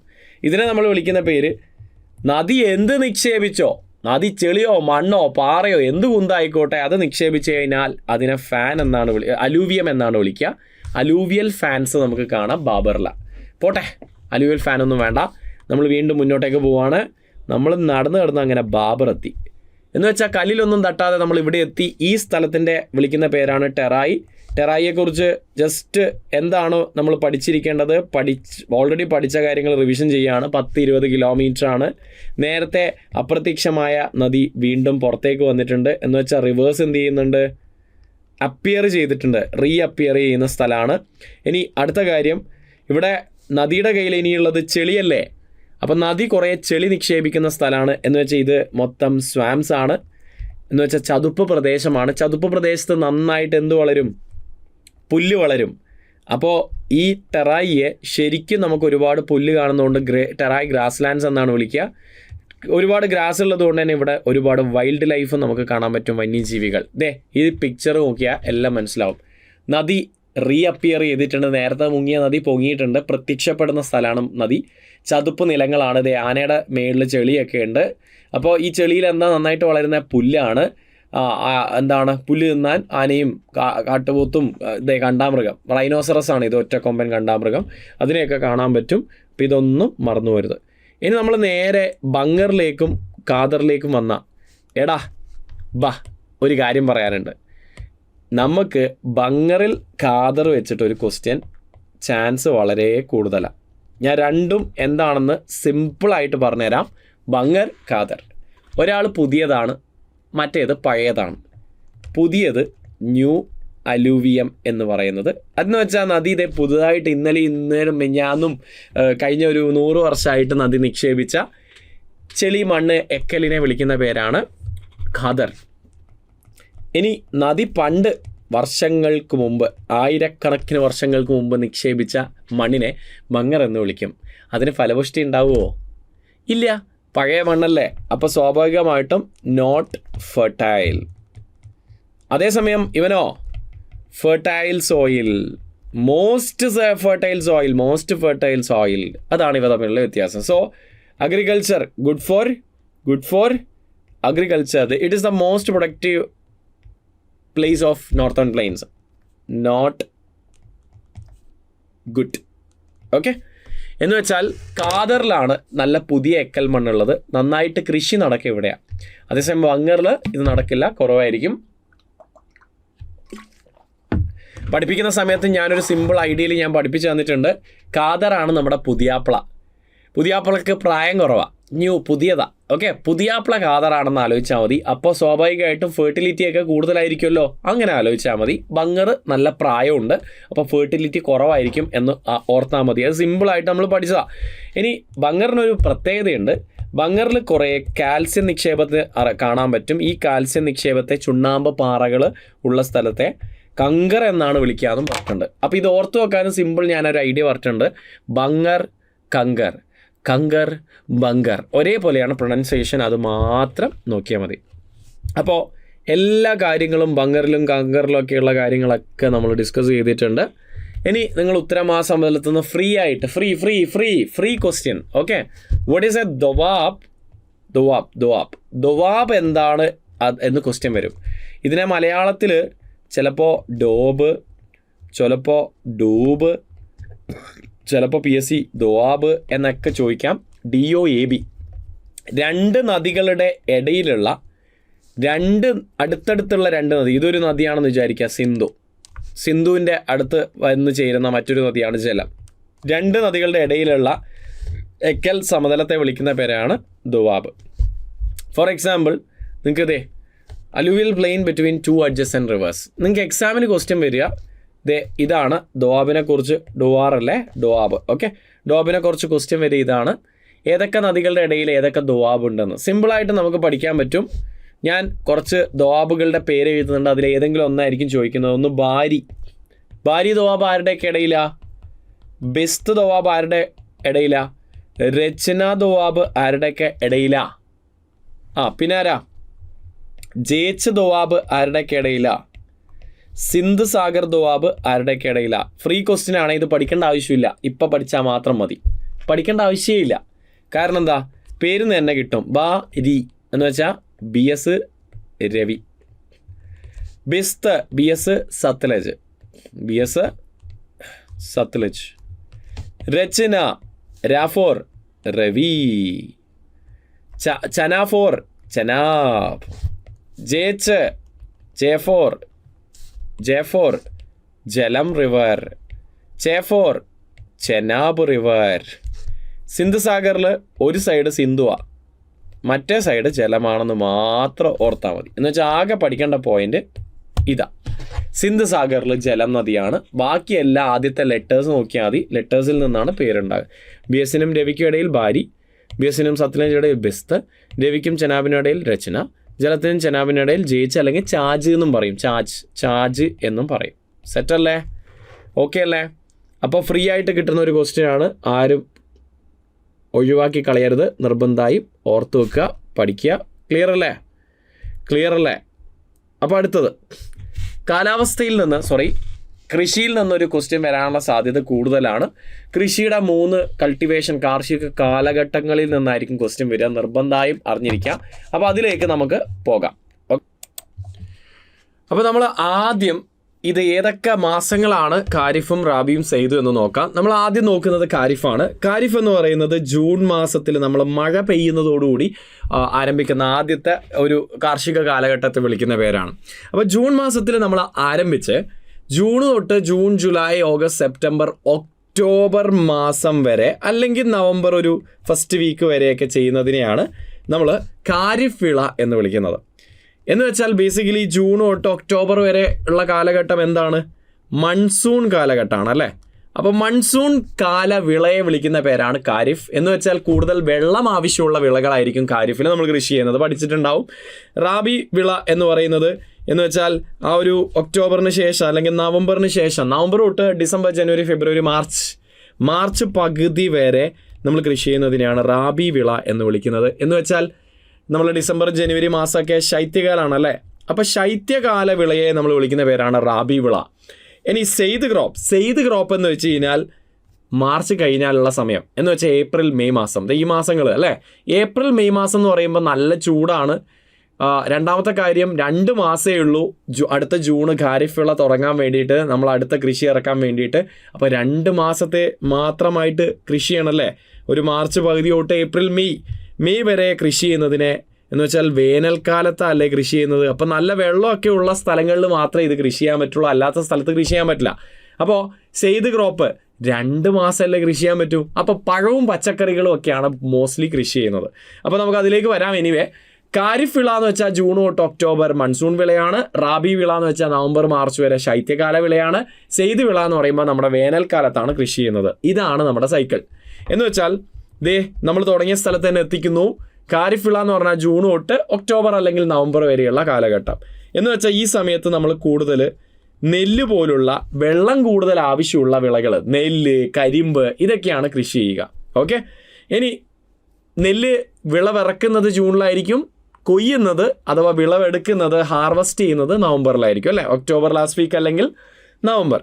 അപ്പോൾ ഇതാണ് നെല്ല് ഖാരിഫ് വിളയാണ്. നമ്മൾ മൺസൂൺ കാലത്തല്ലേ കൃഷി ചെയ്യുന്നത്, അതുകൊണ്ട് ഇത് മൺസൂൺ കാലവിള എന്ന് നമ്മൾ വിളിക്കും. ഇനി നവംബർ തൊട്ട് മാർച്ച് വരെ റാബി വിളയാണ്. ഫോർ എക്സാമ്പിൾ, നമ്മൾ ഗോതമ്പാണ് കൃഷി ചെയ്യുന്നതെന്ന് വിചാരിക്കുക. ഇതൊക്കെ റാബി വിളകളാണ്. എന്ന് വെച്ചാൽ നമ്മൾ ശൈത്യകാലത്താണ് കൃഷി ചെയ്യുന്നത്. എന്ന് വെച്ചാൽ തണുപ്പ് ആവശ്യമുള്ള വിളകളാണ്. ഗോതമ്പ്, ബാർലി, കടുക്, അതുപോലെ പയറുവർഗ്ഗങ്ങൾ, ഇതൊക്കെയാണ് കൂടുതൽ റാബി വിളകളായിട്ട് നമ്മൾ കൃഷി ചെയ്യുന്നത്. ഇനി സെയ്ത് വിള എന്ന് വെച്ചാൽ ആകെ മാർച്ച് തൊട്ട് ജൂൺ അല്ലെങ്കിൽ മെയ് വരെ കൃഷി ചെയ്യാൻ പറ്റും, മെയ് ലാസ്റ്റ് വീക്ക് അല്ലെങ്കിൽ ജൂൺ ഫസ്റ്റ് വീക്ക്. അപ്പോൾ സെയ്ത് വിള എന്ന് പറയുമ്പോൾ പെട്ടെന്ന് വളരുന്ന എന്ന് വെച്ചാൽ പെട്ടെന്ന് നമുക്ക് വിളവെടുക്കാൻ പറ്റുന്ന പഴം, പച്ചക്കറി, പയറുവർഗ്ഗങ്ങൾ എന്നിവയൊക്കെ ആയിരിക്കും മോസ്റ്റ്ലി നടുക. അപ്പോൾ ഇതൊക്കെ സെയ്ത് വിളകളാണ് എന്ന് വെച്ചാൽ നമ്മൾ വേനൽക്കാലത്താണ് കൃഷി ചെയ്യുക, മറക്കരുത്. സെറ്റല്ലേ? അപ്പോൾ ഇതാണ് നമ്മുടെ kharif crops. All crops except rabi, rice, sugar cane, bajra, jowar, അതുപോലെ ഈ കാര്യങ്ങളൊക്കെ, പരുത്തി, കോട്ടൺ, ഇതൊക്കെ കൃഷി ചെയ്യുന്നത് നമ്മുടെ ഖാരിഫ് കാലഘട്ടത്തിലാണ്. റാബിയിലാണെങ്കിൽ വീറ്റ്, ഗ്രാം, ലിൻസീഡ്, പീപ്പ്, മസ്റ്റാർഡ്, ബാർലി ഇതൊക്കെ കൃഷി ചെയ്യുന്നത് റാബി ക്രോപ്സ് ആയിട്ടാണ്. സെയ്തിൽ വെജിറ്റബിൾസും ഫ്രൂട്ട്സും ആണ് മെയിൻലി കൃഷി ചെയ്യുന്നത്. ഓക്കെ, സെറ്റല്ലേ? പയറും ഇടയ്ക്ക് കൃഷി ചെയ്യാറുണ്ട്. ഈ പച്ചക്കറി പയർ വർഗ്ഗങ്ങളുണ്ടല്ലോ, അതും കൃഷി ചെയ്യാറുണ്ട്. ഓക്കെ, സോ ക്ലിയർ അല്ലേ? പിടികിട്ടിയല്ലോ? ഇവിടുന്ന് ഒരു ക്വസ്റ്റ്യൻ വരാനുള്ള സാധ്യത വളരെ അധികം കൂടുതലാണ് മക്കളെ. അടുത്ത ഏരിയയിലേക്ക് പോവാം. ഇന്ത്യൻ ക്ലൈമറ്റ് ഇല്ലാത്ത ഒരു കേരള PSC എക്സാംസുകൾ വളരെ കുറവാണ്. ഡിഗ്രി ലെവൽ എക്സാംസുകൾ കുറവാണ്. ക്ലൈമറ്റുമായി ബന്ധപ്പെട്ടിട്ട്, പ്രത്യേകിച്ച് മൺസൂണുമായി ബന്ധപ്പെട്ടിട്ടൊക്കെ എപ്പോഴും ചോദ്യങ്ങൾ വരാറുണ്ട്. അപ്പോൾ ആദ്യം തന്നെ ഞാൻ കൊണ്ടുവന്നിരിക്കുന്നത് ഈ ഒരു ക്വസ്റ്റ്യൻ. ഇനി എന്ത് വന്നാലും ഈ ക്വസ്റ്റ്യൻ, ഈ ഒരു ഫാക്ടേഴ്സ് ഓർമ്മ വേണം. അതായത് മൺസൂണിനെ എഫക്റ്റ് ചെയ്യുന്ന ഘടകങ്ങൾ ഏതൊക്കെ? മൺസൂണിനെ എഫക്റ്റ് ചെയ്യുന്ന ഘടകങ്ങൾ ചോദിച്ചു കഴിഞ്ഞാൽ അതിലെല്ലാം വരും. ഓൾമോസ്റ്റ് ലോകത്തിലുള്ള എല്ലാ പ്രവർത്തനങ്ങളും മൺസൂണിനെ എഫക്റ്റ് ചെയ്യും. ഇനി ആദ്യം നമുക്ക് ഇന്ത്യയുടെ കാര്യങ്ങൾ നോക്കാം. ഹിമാലയവും ടിബറ്റൻ പീഠഭൂമിയും, ഇത് രണ്ടുമാണ് ബേസിക്കലി. ഇപ്പോൾ ഹിമാലയാസ് ആണെങ്കിൽ മൺസൂണിനെ തടഞ്ഞു നിർത്തി ഇന്ത്യയിൽ നല്ല മഴയൊക്കെ പെയ്യിപ്പിക്കാൻ കാരണം ഹിമാലയമാണ്. അപ്പോൾ അങ്ങനെ ആ ഒരു രീതിയിൽ എഫക്റ്റ് ചെയ്യുന്നുണ്ട്. ടിബറ്റൻ പ്ലേറ്റ് ചൂടാവുന്നതും തണുക്കുന്നതുമാണ് മൺസൂണിൻ്റെ അറൈവലും അതുപോലെ ഡിപ്പാർച്ചറും പ്രധാനമായിട്ടും ഇൻഫ്ലുവൻസ് ചെയ്യുന്നത്. ഇതൊക്കെ നമ്മൾ കാലാവസ്ഥയെ പഠിച്ചിട്ടുണ്ട്. ടിബറ്റൻ പീഠഭൂമി ചൂടാകുന്നതും തണുക്കുന്നതും എന്താണ്, മൺസൂണിനെ നല്ല രീതിയിൽ എഫക്റ്റ് ചെയ്യുന്നുണ്ട്. എൽനിനോ, ലാനിന, തീർച്ചയായും ഈ വർഷം നിങ്ങൾ കേട്ടിട്ടുണ്ടാവും. ഇത്രയും കാലം ലാനിനയായിരുന്നു, നല്ല മഴയൊക്കെ കിട്ടി. 2026 മെയ് തൊട്ട് അല്ലെങ്കിൽ ജൂൺ തൊട്ട് ഈ വർഷം എൽനിനോ വരാൻ പോവാണ്, മഴ കുറയുന്നൊക്കെ ന്യൂസിലൊക്കെ കേൾക്കുന്നുണ്ടാവും. പിന്നെ ജെറ്റ് സ്ട്രീം, തീർച്ചയായും മൺസൂണിനെ ഏറ്റവും കൂടുതൽ എഫക്റ്റ് ചെയ്യുന്ന ലോകത്തിലെ ഏറ്റവും ഉയരത്തിൽ വീശുന്ന കാറ്റാണ് ജെറ്റ് സ്ട്രീം. 13 കിലോമീറ്റർ ഉയരത്തിൽ അപ്പർ സ്ട്രാറ്റോസ്ഫിയറിൽ അല്ലെങ്കിൽ അപ്പർ ട്രോപ്പോസ്ഫിയറിൽ അല്ലെങ്കിൽ ലോവർ സ്ട്രാറ്റോസ്ഫിയറിൻ്റെ അടുത്താണ് ഇത് വീശുന്നത്. നല്ല സ്പീഡിൽ വീശുന്ന കാറ്റാണ്. വിമാനങ്ങളൊക്കെ പറക്കാൻ വേണ്ടിയിട്ട് ഈ ഒരു കാറ്റ് യൂസ് ചെയ്യാറുണ്ട്. മൺസൂൺ കാലാവസ്ഥയെ ഇത് എഫക്റ്റ് ചെയ്യാറുണ്ട്. ഇനി ലോക്കലി മറ്റൊരു ജെറ്റ് സ്ട്രീം ഉണ്ട്, സൊമാലി ജെറ്റ് സ്ട്രീം. ആഫ്രിക്കയിൽ നിന്ന് ഇന്ത്യയിലേക്ക് വീശുന്ന ഒരു കാറ്റാണിത്. അപ്പോൾ ഇതും മൺസൂണിനെ ഒന്ന് പുഷ് ചെയ്യുന്നുണ്ട് ഇന്ത്യയിലേക്ക് വരാൻ. മസ്കറിൻ ഹൈ, കഴിഞ്ഞ തവണ ഡിഗ്രി ലെവലിന് ചോദിച്ചൊരു ക്വസ്റ്റ്യനിലുണ്ടായിരുന്നു മസ്കറിൻ ഹൈ. ഇന്ത്യൻ മഹാസമുദ്രത്തിൽ ഉയർന്ന മർദ്ദമാണ് ഇന്ത്യൻ മൺസൂണിനെ ഇന്ത്യയിലേക്ക് കടത്തിവിടുന്നതെന്ന് നിങ്ങൾ കേട്ടിട്ടുണ്ടാവും. അത് മസ്കറിൻ ഹൈ എന്നാണ് അതിന് പറയുക. ITCZ ഇന്ത്യയുടെ മുകളിലേക്ക് എത്തുന്നത് കൊണ്ടാണ് ഇന്ത്യ ചൂടുപിടിച്ച് പ്രഷർ കുറയുന്നതും അഥവാ മർദ്ദം കുറഞ്ഞിട്ട് മൺസൂണിനെ ഇന്ത്യയിലേക്ക് കയറ്റി എടുക്കുന്നത് എന്നൊക്കെ നമ്മൾ പഠിച്ചിട്ടുണ്ടാവും. എനിവേ, നമ്മുടെ സീസൺസിനെ കുറിച്ചാണ് പഠിക്കുന്നത്. സീസൺസിൽ ഏറ്റവും പ്രധാനം മൺസൂണാണ്. മൺസൂണിനെ എല്ലാ ഘടകങ്ങളും എഫക്റ്റ് ചെയ്യും. മൺസൂണിനെ ഇന്ന സാധനം എഫക്റ്റ് ചെയ്യില്ല എന്ന് നമുക്ക് പറയാൻ പറ്റില്ല. Almost everything found in India. And obviously ലോകത്തിലെ ഗ്ലോബൽ ക്ലൈമറ്റിക് ഇവൻസുകൾ എന്തും ആയിക്കോട്ടെ, എൽനിനോ, ലാനിന, എൻസോ എന്ന് വെച്ച് കഴിഞ്ഞാൽ El Niño, La Nina, southern oscillation of Indian ocean, എല്ലാ കാര്യങ്ങളും, പോളാർ വോർട്ടെക്സ്, എന്തൊക്കെ പുതിയത് കണ്ടുപിടിച്ചിട്ടുണ്ട്, ഗ്ലോബൽ ഇഷ്യൂസ് ആണോ, അത് മൺസൂണിനെ എഫക്റ്റ് ചെയ്യും. ഓക്കെ, കാരണം ഇതൊരു കാറ്റല്ലേ, അങ്ങങ്ങാനം വരുന്ന കാറ്റല്ലേ, അപ്പോൾ സ്വാഭാവികമായിട്ട് എഫക്റ്റ് ചെയ്യുമല്ലോ. ഓക്കെ, അപ്പോൾ നമ്മുടെ കാലഘട്ടത്തിലെ ഏറ്റവും പ്രധാനം മൺസൂണാണ്. മൺസൂണിൽ നിന്ന് ക്വസ്റ്റ്യൻസ് വരും. ഞാൻ മൺസൂണിനെ കുറിച്ച് പെട്ടെന്നൊന്ന് ബ്രീഫ് ചെയ്യാണ്. ഇന്ത്യയിൽ ജൂൺ മാസത്തിൽ കയറി വരുന്ന മൺസൂണിനെ വിളിക്കുന്ന പേരാണ് സൗത്ത് വെസ്റ്റ് മൺസൂൺ. എന്താ വിളിക്കുക? South west monsoon. ഇതിനെ തന്നെയാണ് നമ്മൾ ഇടവപ്പാതി എന്ന് വിളിക്കുന്നത്. കാരണം ഇടവം പകുതിയാകുമ്പോഴാണ് ഇത് വരുന്നത്. ഈ കാലഘട്ടത്തെ നമ്മൾ കാലവർഷം എന്നാണ് പറയുക. എന്താ പറയുക? കാലവർഷം എന്നാണ് പറയുക. അപ്പോൾ ഇതാണ് സൗത്ത് വെസ്റ്റ് മൺസൂൺ അഥവാ ഇടവപ്പാതി അഥവാ കാലവർഷം. നമ്മുടെ ജൂൺ മാസം ആകുമ്പോഴാണ് ഇത് തുടങ്ങുന്നത്. ജൂൺ തൊട്ട് സെപ്റ്റംബർ വരെയാണ് നമ്മുടെ സൗത്ത് വെസ്റ്റ് മൺസൂൺ അഥവാ തെക്ക് പടിഞ്ഞാറൻ മൺസൂൺ. ഇന്ത്യയുടെ സൗത്ത് വെസ്റ്റ് എന്ന് വരുന്നതുകൊണ്ടാണ് ഇതിന് ഇങ്ങനെ ഒരു പേര്. എപ്പോഴും ഒരു കാറ്റ് ഹൈ പ്രഷറിൽ നിന്ന് ലോ പ്രഷറിലേക്കായിരിക്കും മൂവ് ചെയ്യുന്നത്. ഇതൊന്നും ഈ സമയത്ത് ഞാൻ നിങ്ങളെ പഠിപ്പിക്കേണ്ട ഒരു കാര്യമല്ല. പക്ഷേ മനസ്സിലാക്കുക, ഇന്ത്യൻ മഹാസമുദ്രം പ്രഷർ കൂടുകയും എന്തിൻ്റെ ഭാഗമായിട്ട്, കൂൾ ചെയ്യുന്നതിൻ്റെ ഭാഗമായിട്ട് ഇന്ത്യയുടെ മുകളിൽ ലോ പ്രഷർ എന്ന് വെച്ച് കഴിഞ്ഞാൽ ന്യൂനമർദ്ദം, മർദ്ദം കുറയും. എന്താ മർദ്ദം കുറയാൻ കാരണം? താപനില കൂടുന്നുണ്ട്. എന്നാൽ ഒന്നുമില്ലടാ, ഇത് എത്രയേ ഉള്ളൂ, ഏപ്രിൽ മെയ് മാസമല്ലേ, ഇപ്പോൾ പഠിക്കാൻ പറ്റിയ സാധനം ഇത്. ഏപ്രിൽ മെയ് മാസമല്ലേ, നല്ല ചൂടല്ലേ, ടെമ്പറേച്ചർ കൂടിക്കഴിഞ്ഞാൽ പ്രഷർ എന്ത് ചെയ്യും, കുറയും. അപ്പോൾ ഇന്ത്യയിൽ മുഴുവൻ ലോ പ്രഷർ ആയിക്കൊണ്ടിരിക്കുക. മെയ് മാസത്തോടു കൂടി ഇന്ത്യയിൽ മുഴുവൻ ലോ പ്രഷറാണ്. അപ്പോൾ ഇന്ത്യയിലേക്ക്, ഇന്ത്യൻ മഹാസമുദ്രത്തിൽ നിന്ന് കാറ്റ് കയറി വരും. കാരണം ഹൈന്ന് ലോയിലേക്കേ കാറ്റ് വരുള്ളൂ. എന്ന് വെച്ചാൽ ഇന്ത്യ ലോ പ്രഷർ ആയതുകൊണ്ട്, നല്ല ടെമ്പറേച്ചർ കൂടി ലോ പ്രഷർ ആയതുകൊണ്ട് ഇന്ത്യൻ മഹാസമുദ്രത്തിൽ നിന്ന് കാറ്റ് വരും. ഇതാണ് സൗത്ത് വെസ്റ്റ് മൺസൂൺ. ഇനി അതേപോലെ ഒക്ടോബർ നവംബർ മാസങ്ങളിൽ, ഒക്ടോബർ പകുതി തൊട്ട് നവംബർ പകുതി വരെയുള്ള സമയത്തെ നമ്മൾ തുലാവർഷം എന്നാണ് പറയുക. ഈ മൺസൂണിനെ നമ്മൾ വടക്ക് കിഴക്കൻ മൺസൂൺ എന്നാണ് വിളിക്കുന്നത്, അഥവാ നോർത്ത് ഈസ്റ്റ് മൺസൂൺ എന്നാണ് വിളിക്കുന്നത്. ഇപ്പോൾ ഈ മൺസൂൺ നേരെ ഓപ്പോസിറ്റ് ഡയറക്ഷനിലേക്കായിരിക്കും പോകുന്നത്. എന്ന് വെച്ചാൽ നോർത്ത് ഈസ്റ്റ് നിന്ന് ഇന്ത്യയുടെ മഹാസമുദ്രത്തിലേക്കായിരിക്കും നമ്മൾ ഈ ഒരു മൺസൂൺ പോകുന്നതായിട്ട് നമുക്ക് കാണാൻ പറ്റുക. കണ്ടല്ലോ, they are going away from the land, കരയിൽ നിന്ന് പുറത്തേക്കാണ് പോകുന്നത്. അപ്പോൾ സ്വാഭാവികമായിട്ടും നിങ്ങൾക്ക് ഒരു കാര്യം മനസ്സിലാവും, ഇവിടെ ഹൈ പ്രഷറും ഇവിടെ ലോ പ്രഷറും ആയിരിക്കും. കാറ്റ് എപ്പോഴും ലോ എവിടെയാണോ അവിടെയാണ് പോവുക. ലോ പ്രഷർ കുറഞ്ഞ ആളെ എന്താണ് പുഷ് ചെയ്യാണ് കാറ്റ്, അങ്ങോട്ടേക്കാണ് കാറ്റ് വരിക. ഓക്കെ, മറക്കരുത്.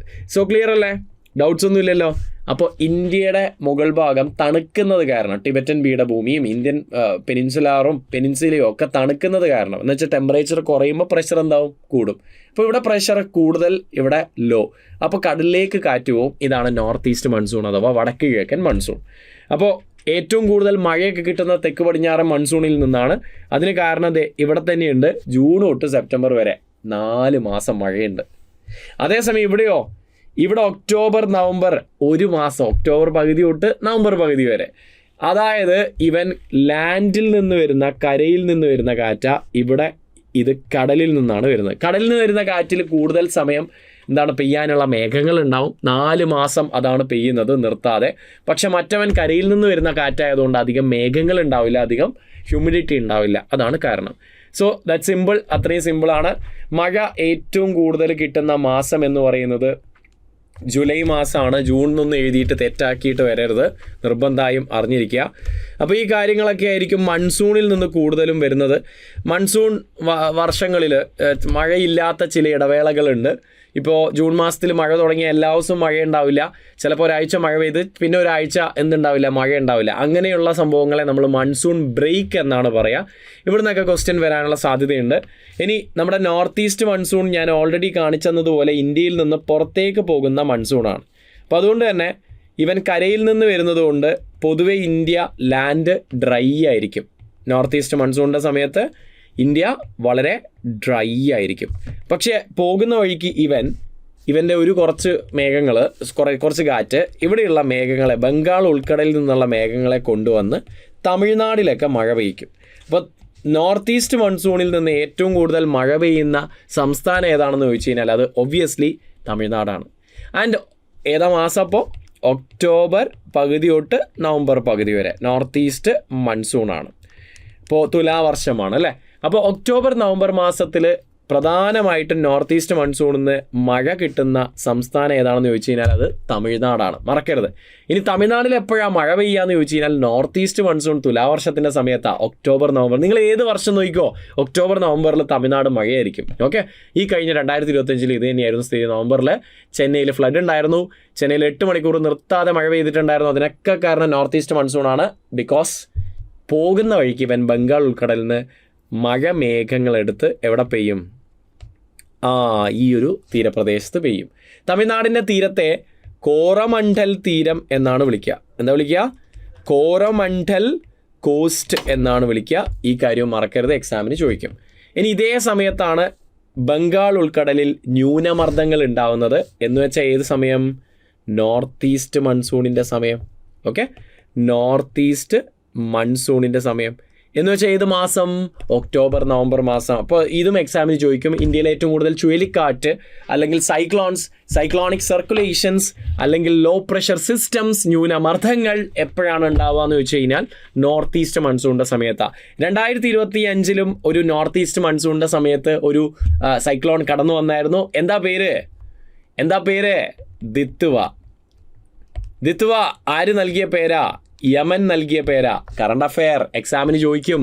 ഈ വർഷം ചോദിക്കാൻ സാധ്യതയുള്ള ഒരു ചുഴലിക്കാറ്റാ. ആരാ പേരിട്ടെ? യമനാണ് പേരിട്ടത്. ഇതും എക്സാമിന് വരാൻ സാധ്യതയുണ്ട്. ഓക്കെ, ഇനി ശൈത്യകാലവും സമ്മർ സീസണും, വിൻ്റർ സീസണും സമ്മർ സീസണും 2 കാര്യങ്ങൾ ജസ്റ്റ് ഒന്ന് പറഞ്ഞോട്ടെ. ശൈത്യകാലത്ത് വെസ്റ്റേൺ ഡിസ്റ്റർബൻസ് അഥവാ പശ്ചിമ അസ്വസ്ഥത എന്നൊരു പ്രതിഭാസം മാത്രമേ നിങ്ങൾക്ക് എക്സാമിന് പഠിക്കാനുള്ളൂ. അതായത് പശ്ചിമ അസ്വസ്ഥത എന്ന് വെച്ച് കഴിഞ്ഞാൽ വെസ്റ്റേൺ ഡിസ്റ്റർബൻസ്. നമ്മുടെ ശൈത്യകാലത്ത് ഇന്ത്യയിലേക്ക് ഒരു സൈക്ലോണിക് സർക്കുലേഷൻ വരും. ഇപ്പം വരുന്നത് മെഡിറ്ററേനിയൻ സീയിൽ നിന്നാണ്. ഇതൊക്കെ നമ്മൾ പഠിച്ചതാണ്. മെഡിറ്ററേനിയൻ കടലിൽ നിന്ന് ഇന്ത്യയിലേക്ക് കടന്നു വരുന്ന ഒരു ന്യൂനമർദ്ദ കാറ്റ്. എന്നിട്ട് ഇത് പറയുന്നതിന് മുമ്പായിട്ട് ഒരു കാര്യം ഞാൻ പറഞ്ഞോട്ടെ. എടാ, ജോഗ്രഫിയിൽ ഗുഡ് വെതർ എന്ന് വെച്ച് കഴിഞ്ഞാൽ മഴയില്ലാത്ത, കാറ്റോ ഇടിമിന്നലോ അല്ലെങ്കിൽ മഴയോ മഞ്ഞോ ആലിപ്പഴ വീഴ്ചയോ ഒന്നുമില്ലാത്ത നല്ല സണ്ണി എന്ന് വെച്ചാൽ നല്ല വേനലല്ല, നല്ല വെയിലൊക്കെയുള്ള ഒരു ദിവസത്തെയാണ് നമ്മൾ ഗുഡ് വെതർ എന്ന് പറയുന്നത്. മഴയോ മഞ്ഞോ ഫോഗോ മിസ്റ്റോ ഒന്നുമില്ലാത്ത ഒരു പ്ലസൻറ്റ് സ്കൈയെ നമ്മൾ വിളിക്കുന്ന പേരാണ് ഗുഡ് വെതർ. ഇങ്ങനെ ഇരിക്കുന്ന ഒരു സമയമാണ് നമ്മുടെ ഡിസംബർ മാസം ഇന്ത്യയിൽ. എന്ന് വെച്ചാൽ ശൈത്യകാലത്തിൻ്റെ ആരംഭം. കാരണം മൺസൂൺ നവംബറോടുകൂടി കഴിഞ്ഞു. അപ്പോൾ സൈക്ലോണും കാര്യങ്ങളും ദിത്തുവയൊക്കെ വന്നുപോയി. ഡിസംബർ ആകുമ്പോൾ നല്ല തെളിഞ്ഞ ആകാശം, ക്ലിയർ സ്കൈ ഒക്കെ ആയിരിക്കും. പക്ഷെ ഇത്തിരി തണുപ്പൊക്കെ ഉണ്ടാവും. തണുപ്പും വെതറുമായിട്ട് ബന്ധമില്ല. ഗുഡ് വെതർ എന്ന് വെച്ച് കഴിഞ്ഞാൽ മഴയില്ലാത്ത, മഞ്ഞില്ലാത്ത, ഫോഗില്ലാത്ത, മിസ്റ്റില്ലാത്ത, ആലിപ്പഴ വീഴ്ച അഥവാ ഹെയിൽ സ്റ്റോം ഇല്ലാത്ത സമയമാണ്. ഈ ഗുഡ് വെതറിനെ മോശമാക്കാൻ ഇന്ത്യയിലേക്ക് വരുന്ന വില്ലനാണ് വെസ്റ്റേൺ ഡിസ്റ്റർബൻസ്. എന്താ ചെയ്യുന്നേ? ഗുഡ് വെതറിനെ ബാഡ് വെതർ ആക്കുന്നു. എന്ന് വെച്ചാൽ ഇത് എന്തുണ്ടാക്കുന്നുണ്ടാവും? മഴയോ മഞ്ഞോ കാറ്റോ ക്ലൗഡ്സോ മിസ്റ്റോ ഫോഗോ എന്തെങ്കിലുമൊക്കെ ഉണ്ടാക്കുന്നുണ്ടാവും അല്ലേ?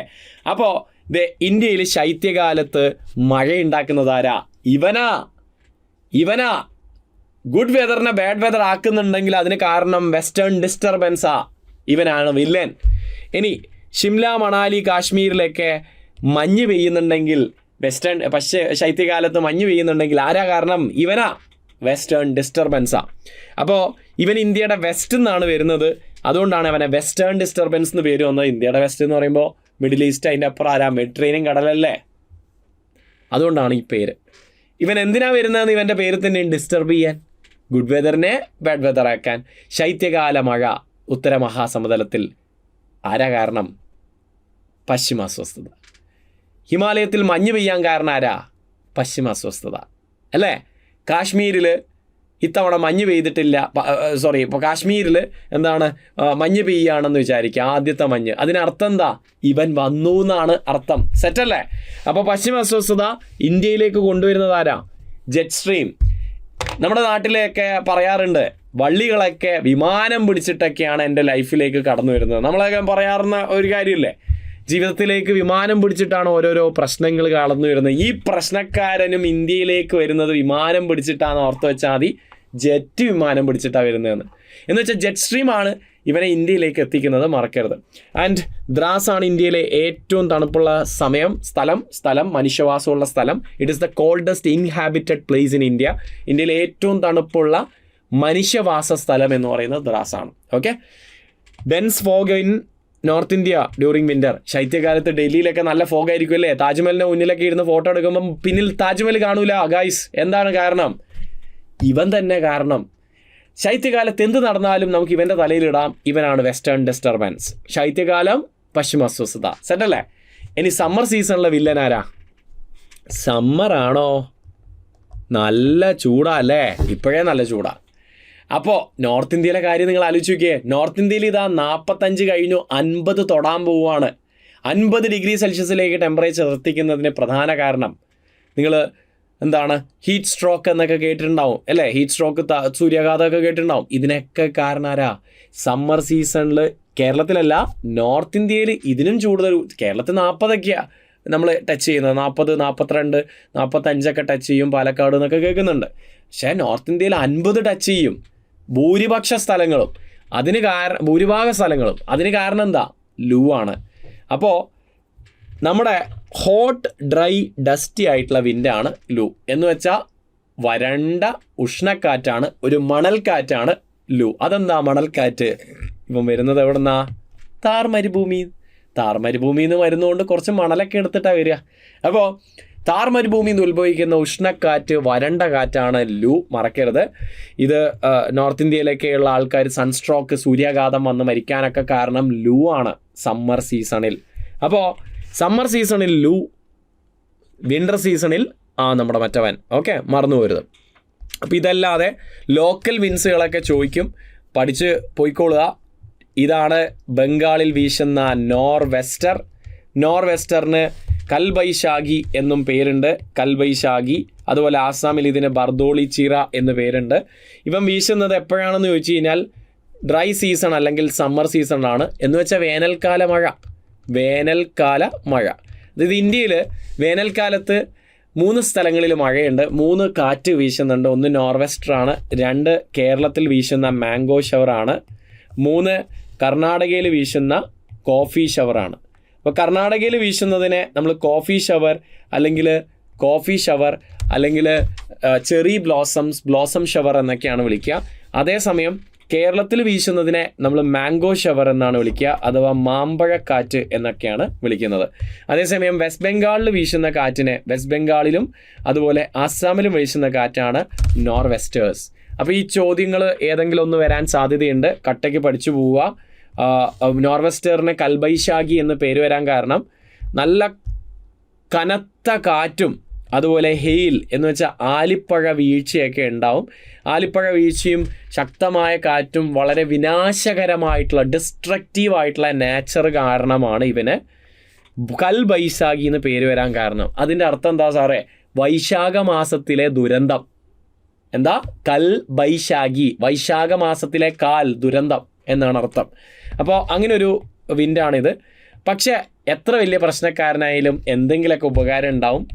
വെസ്റ്റ് ബംഗാളിലെ അതുപോലെ ആസാമിലെ തേയിലക്കും ചണത്തിനൊക്കെ ഇതിൻ്റെ വളർച്ചയ്ക്കൊക്കെ നല്ലതാണ്. അത്രയേ ഉള്ളൂ. ഓക്കെ, മാംഗോ ഷവർ എവിടെയാ?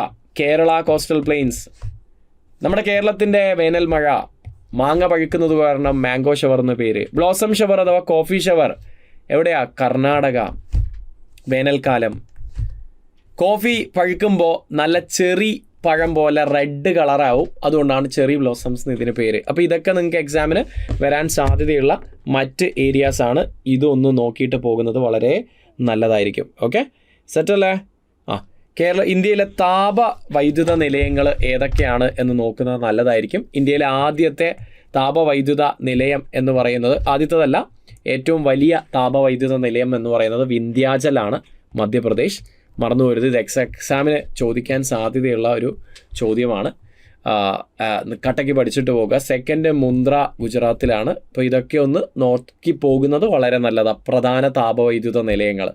ഓക്കെ, അപ്പോൾ ഒന്ന് ഓർത്ത് വെച്ചിട്ട് പോകുന്നത് നല്ലതായിരിക്കും. ഓക്കെ, ആൻഡ് ആണവ വൈദ്യുത നിലയങ്ങളും ന്യൂക്ലിയർ പവർ പ്ലാന്റ്സ് നിർബന്ധമായും പഠിക്കുക. ഞാൻ പറയുന്നു, ന്യൂക്ലിയർ പവർ പ്ലാന്റിൽ നിന്ന് ഒരു ചോദ്യം വരും. കാരണം ഇന്ത്യക്ക് ആകെ ഒരു 6-7 ന്യൂക്ലിയർ പവർ പ്ലാന്റ്സേ ഉള്ളൂ. അപ്പോൾ നിർബന്ധമായി പഠിച്ചു വെക്കുക. താരാപൂർ സ്ഥിതി ചെയ്യുന്ന മഹാരാഷ്ട്രയാണ്, നറോറ ഉത്തർപ്രദേശിലാണ്, കൈഗ കർണാടകയിലാണ്, കാക്രപ്പാറ ഗുജറാത്തിലാണ്, റാവത്ത് ഭട്ട അഥവാ കോട്ട വൈദ്യുത നിലയം രാജസ്ഥാനിലാണ്, കൂടൻകുളവും കൽപ്പാക്കവും തമിഴ്നാട്ടിലാണ്. 2 ആണവ നിലയങ്ങളുള്ള ഇന്ത്യയിലെ ഒരേ ഒരു സംസ്ഥാനം അപ്പം നിങ്ങൾക്ക് കിട്ടി, തമിഴ്നാട്, കൂടൻകുളവും കൽപ്പാക്ക്. ഈ മദ്രാസ് ആണവ നിലയം എന്ന് പറയുന്നത് കൽപ്പാക്കാണേ, മറക്കരുത്. അപ്പോൾ ഇതിൽ ഇന്ത്യയിലെ ആദ്യത്തേത് എന്ന് പറയുന്നത് താരാപൂർ ആണ്, മറക്കരുത്.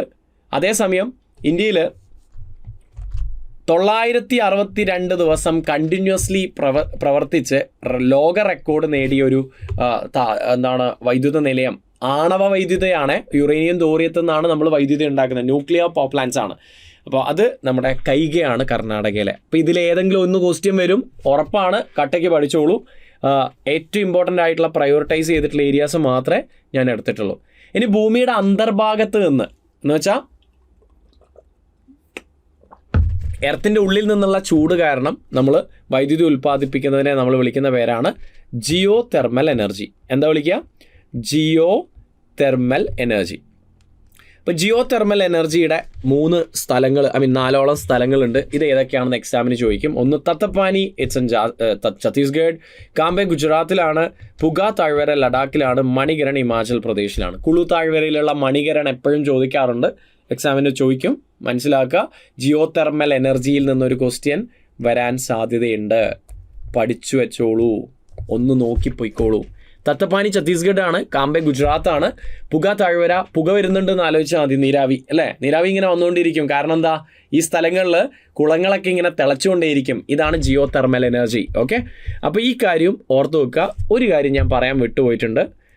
ഇപ്പോൾ പുതിയതായിട്ട് വന്നുകൊണ്ടിരിക്കുന്ന ജയ്താപൂരും എക്സാമിന് ചോദിക്കും. ജയ്താപൂർ മഹാരാഷ്ട്രയിലാണ്. അപ്പം മഹാരാഷ്ട്രയിൽ താരാപൂരിന് ശേഷം ജയ്താപൂർ വരുന്നുണ്ട്. Jaitapur nuclear power plant under construction ആണ്. ഫ്രാൻസിൻ്റെ സഹായത്തോടുകൂടി ഉണ്ടായിക്കൊണ്ടിരിക്കുകയാണ് ഇന്ത്യ. അപ്പോൾ ചിലപ്പോൾ അതും എക്സാമിന് ചോദിക്കാം. സോ അതും നമ്മൾ പറഞ്ഞിട്ടുണ്ട്. ഞാനൊരു സ്ഥലം കാണിച്ചു തരികയാണ്, Bhadla solar park. Bhadla solar park രാജസ്ഥാനിലാണ് സ്ഥിതി ചെയ്യുന്നത്. രാജസ്ഥാനാണ് ഏറ്റവും കൂടുതൽ സോളാർ എനർജി ഉണ്ടാക്കുന്ന ഇന്ത്യൻ സ്റ്റേറ്റ് എന്നറിയപ്പെടുന്നത്. ഇന്ത്യയിലെ ഏറ്റവും വലിയ സോളാർ പാർക്ക് രാജസ്ഥാനിൽ റീസെൻ്റ് ആയിട്ട് ഉദ്ഘാടനം ചെയ്തിട്ടുണ്ട്. അതിൻ്റെ പേരാണ് ബദ്ല സോളാർ പാർക്ക്.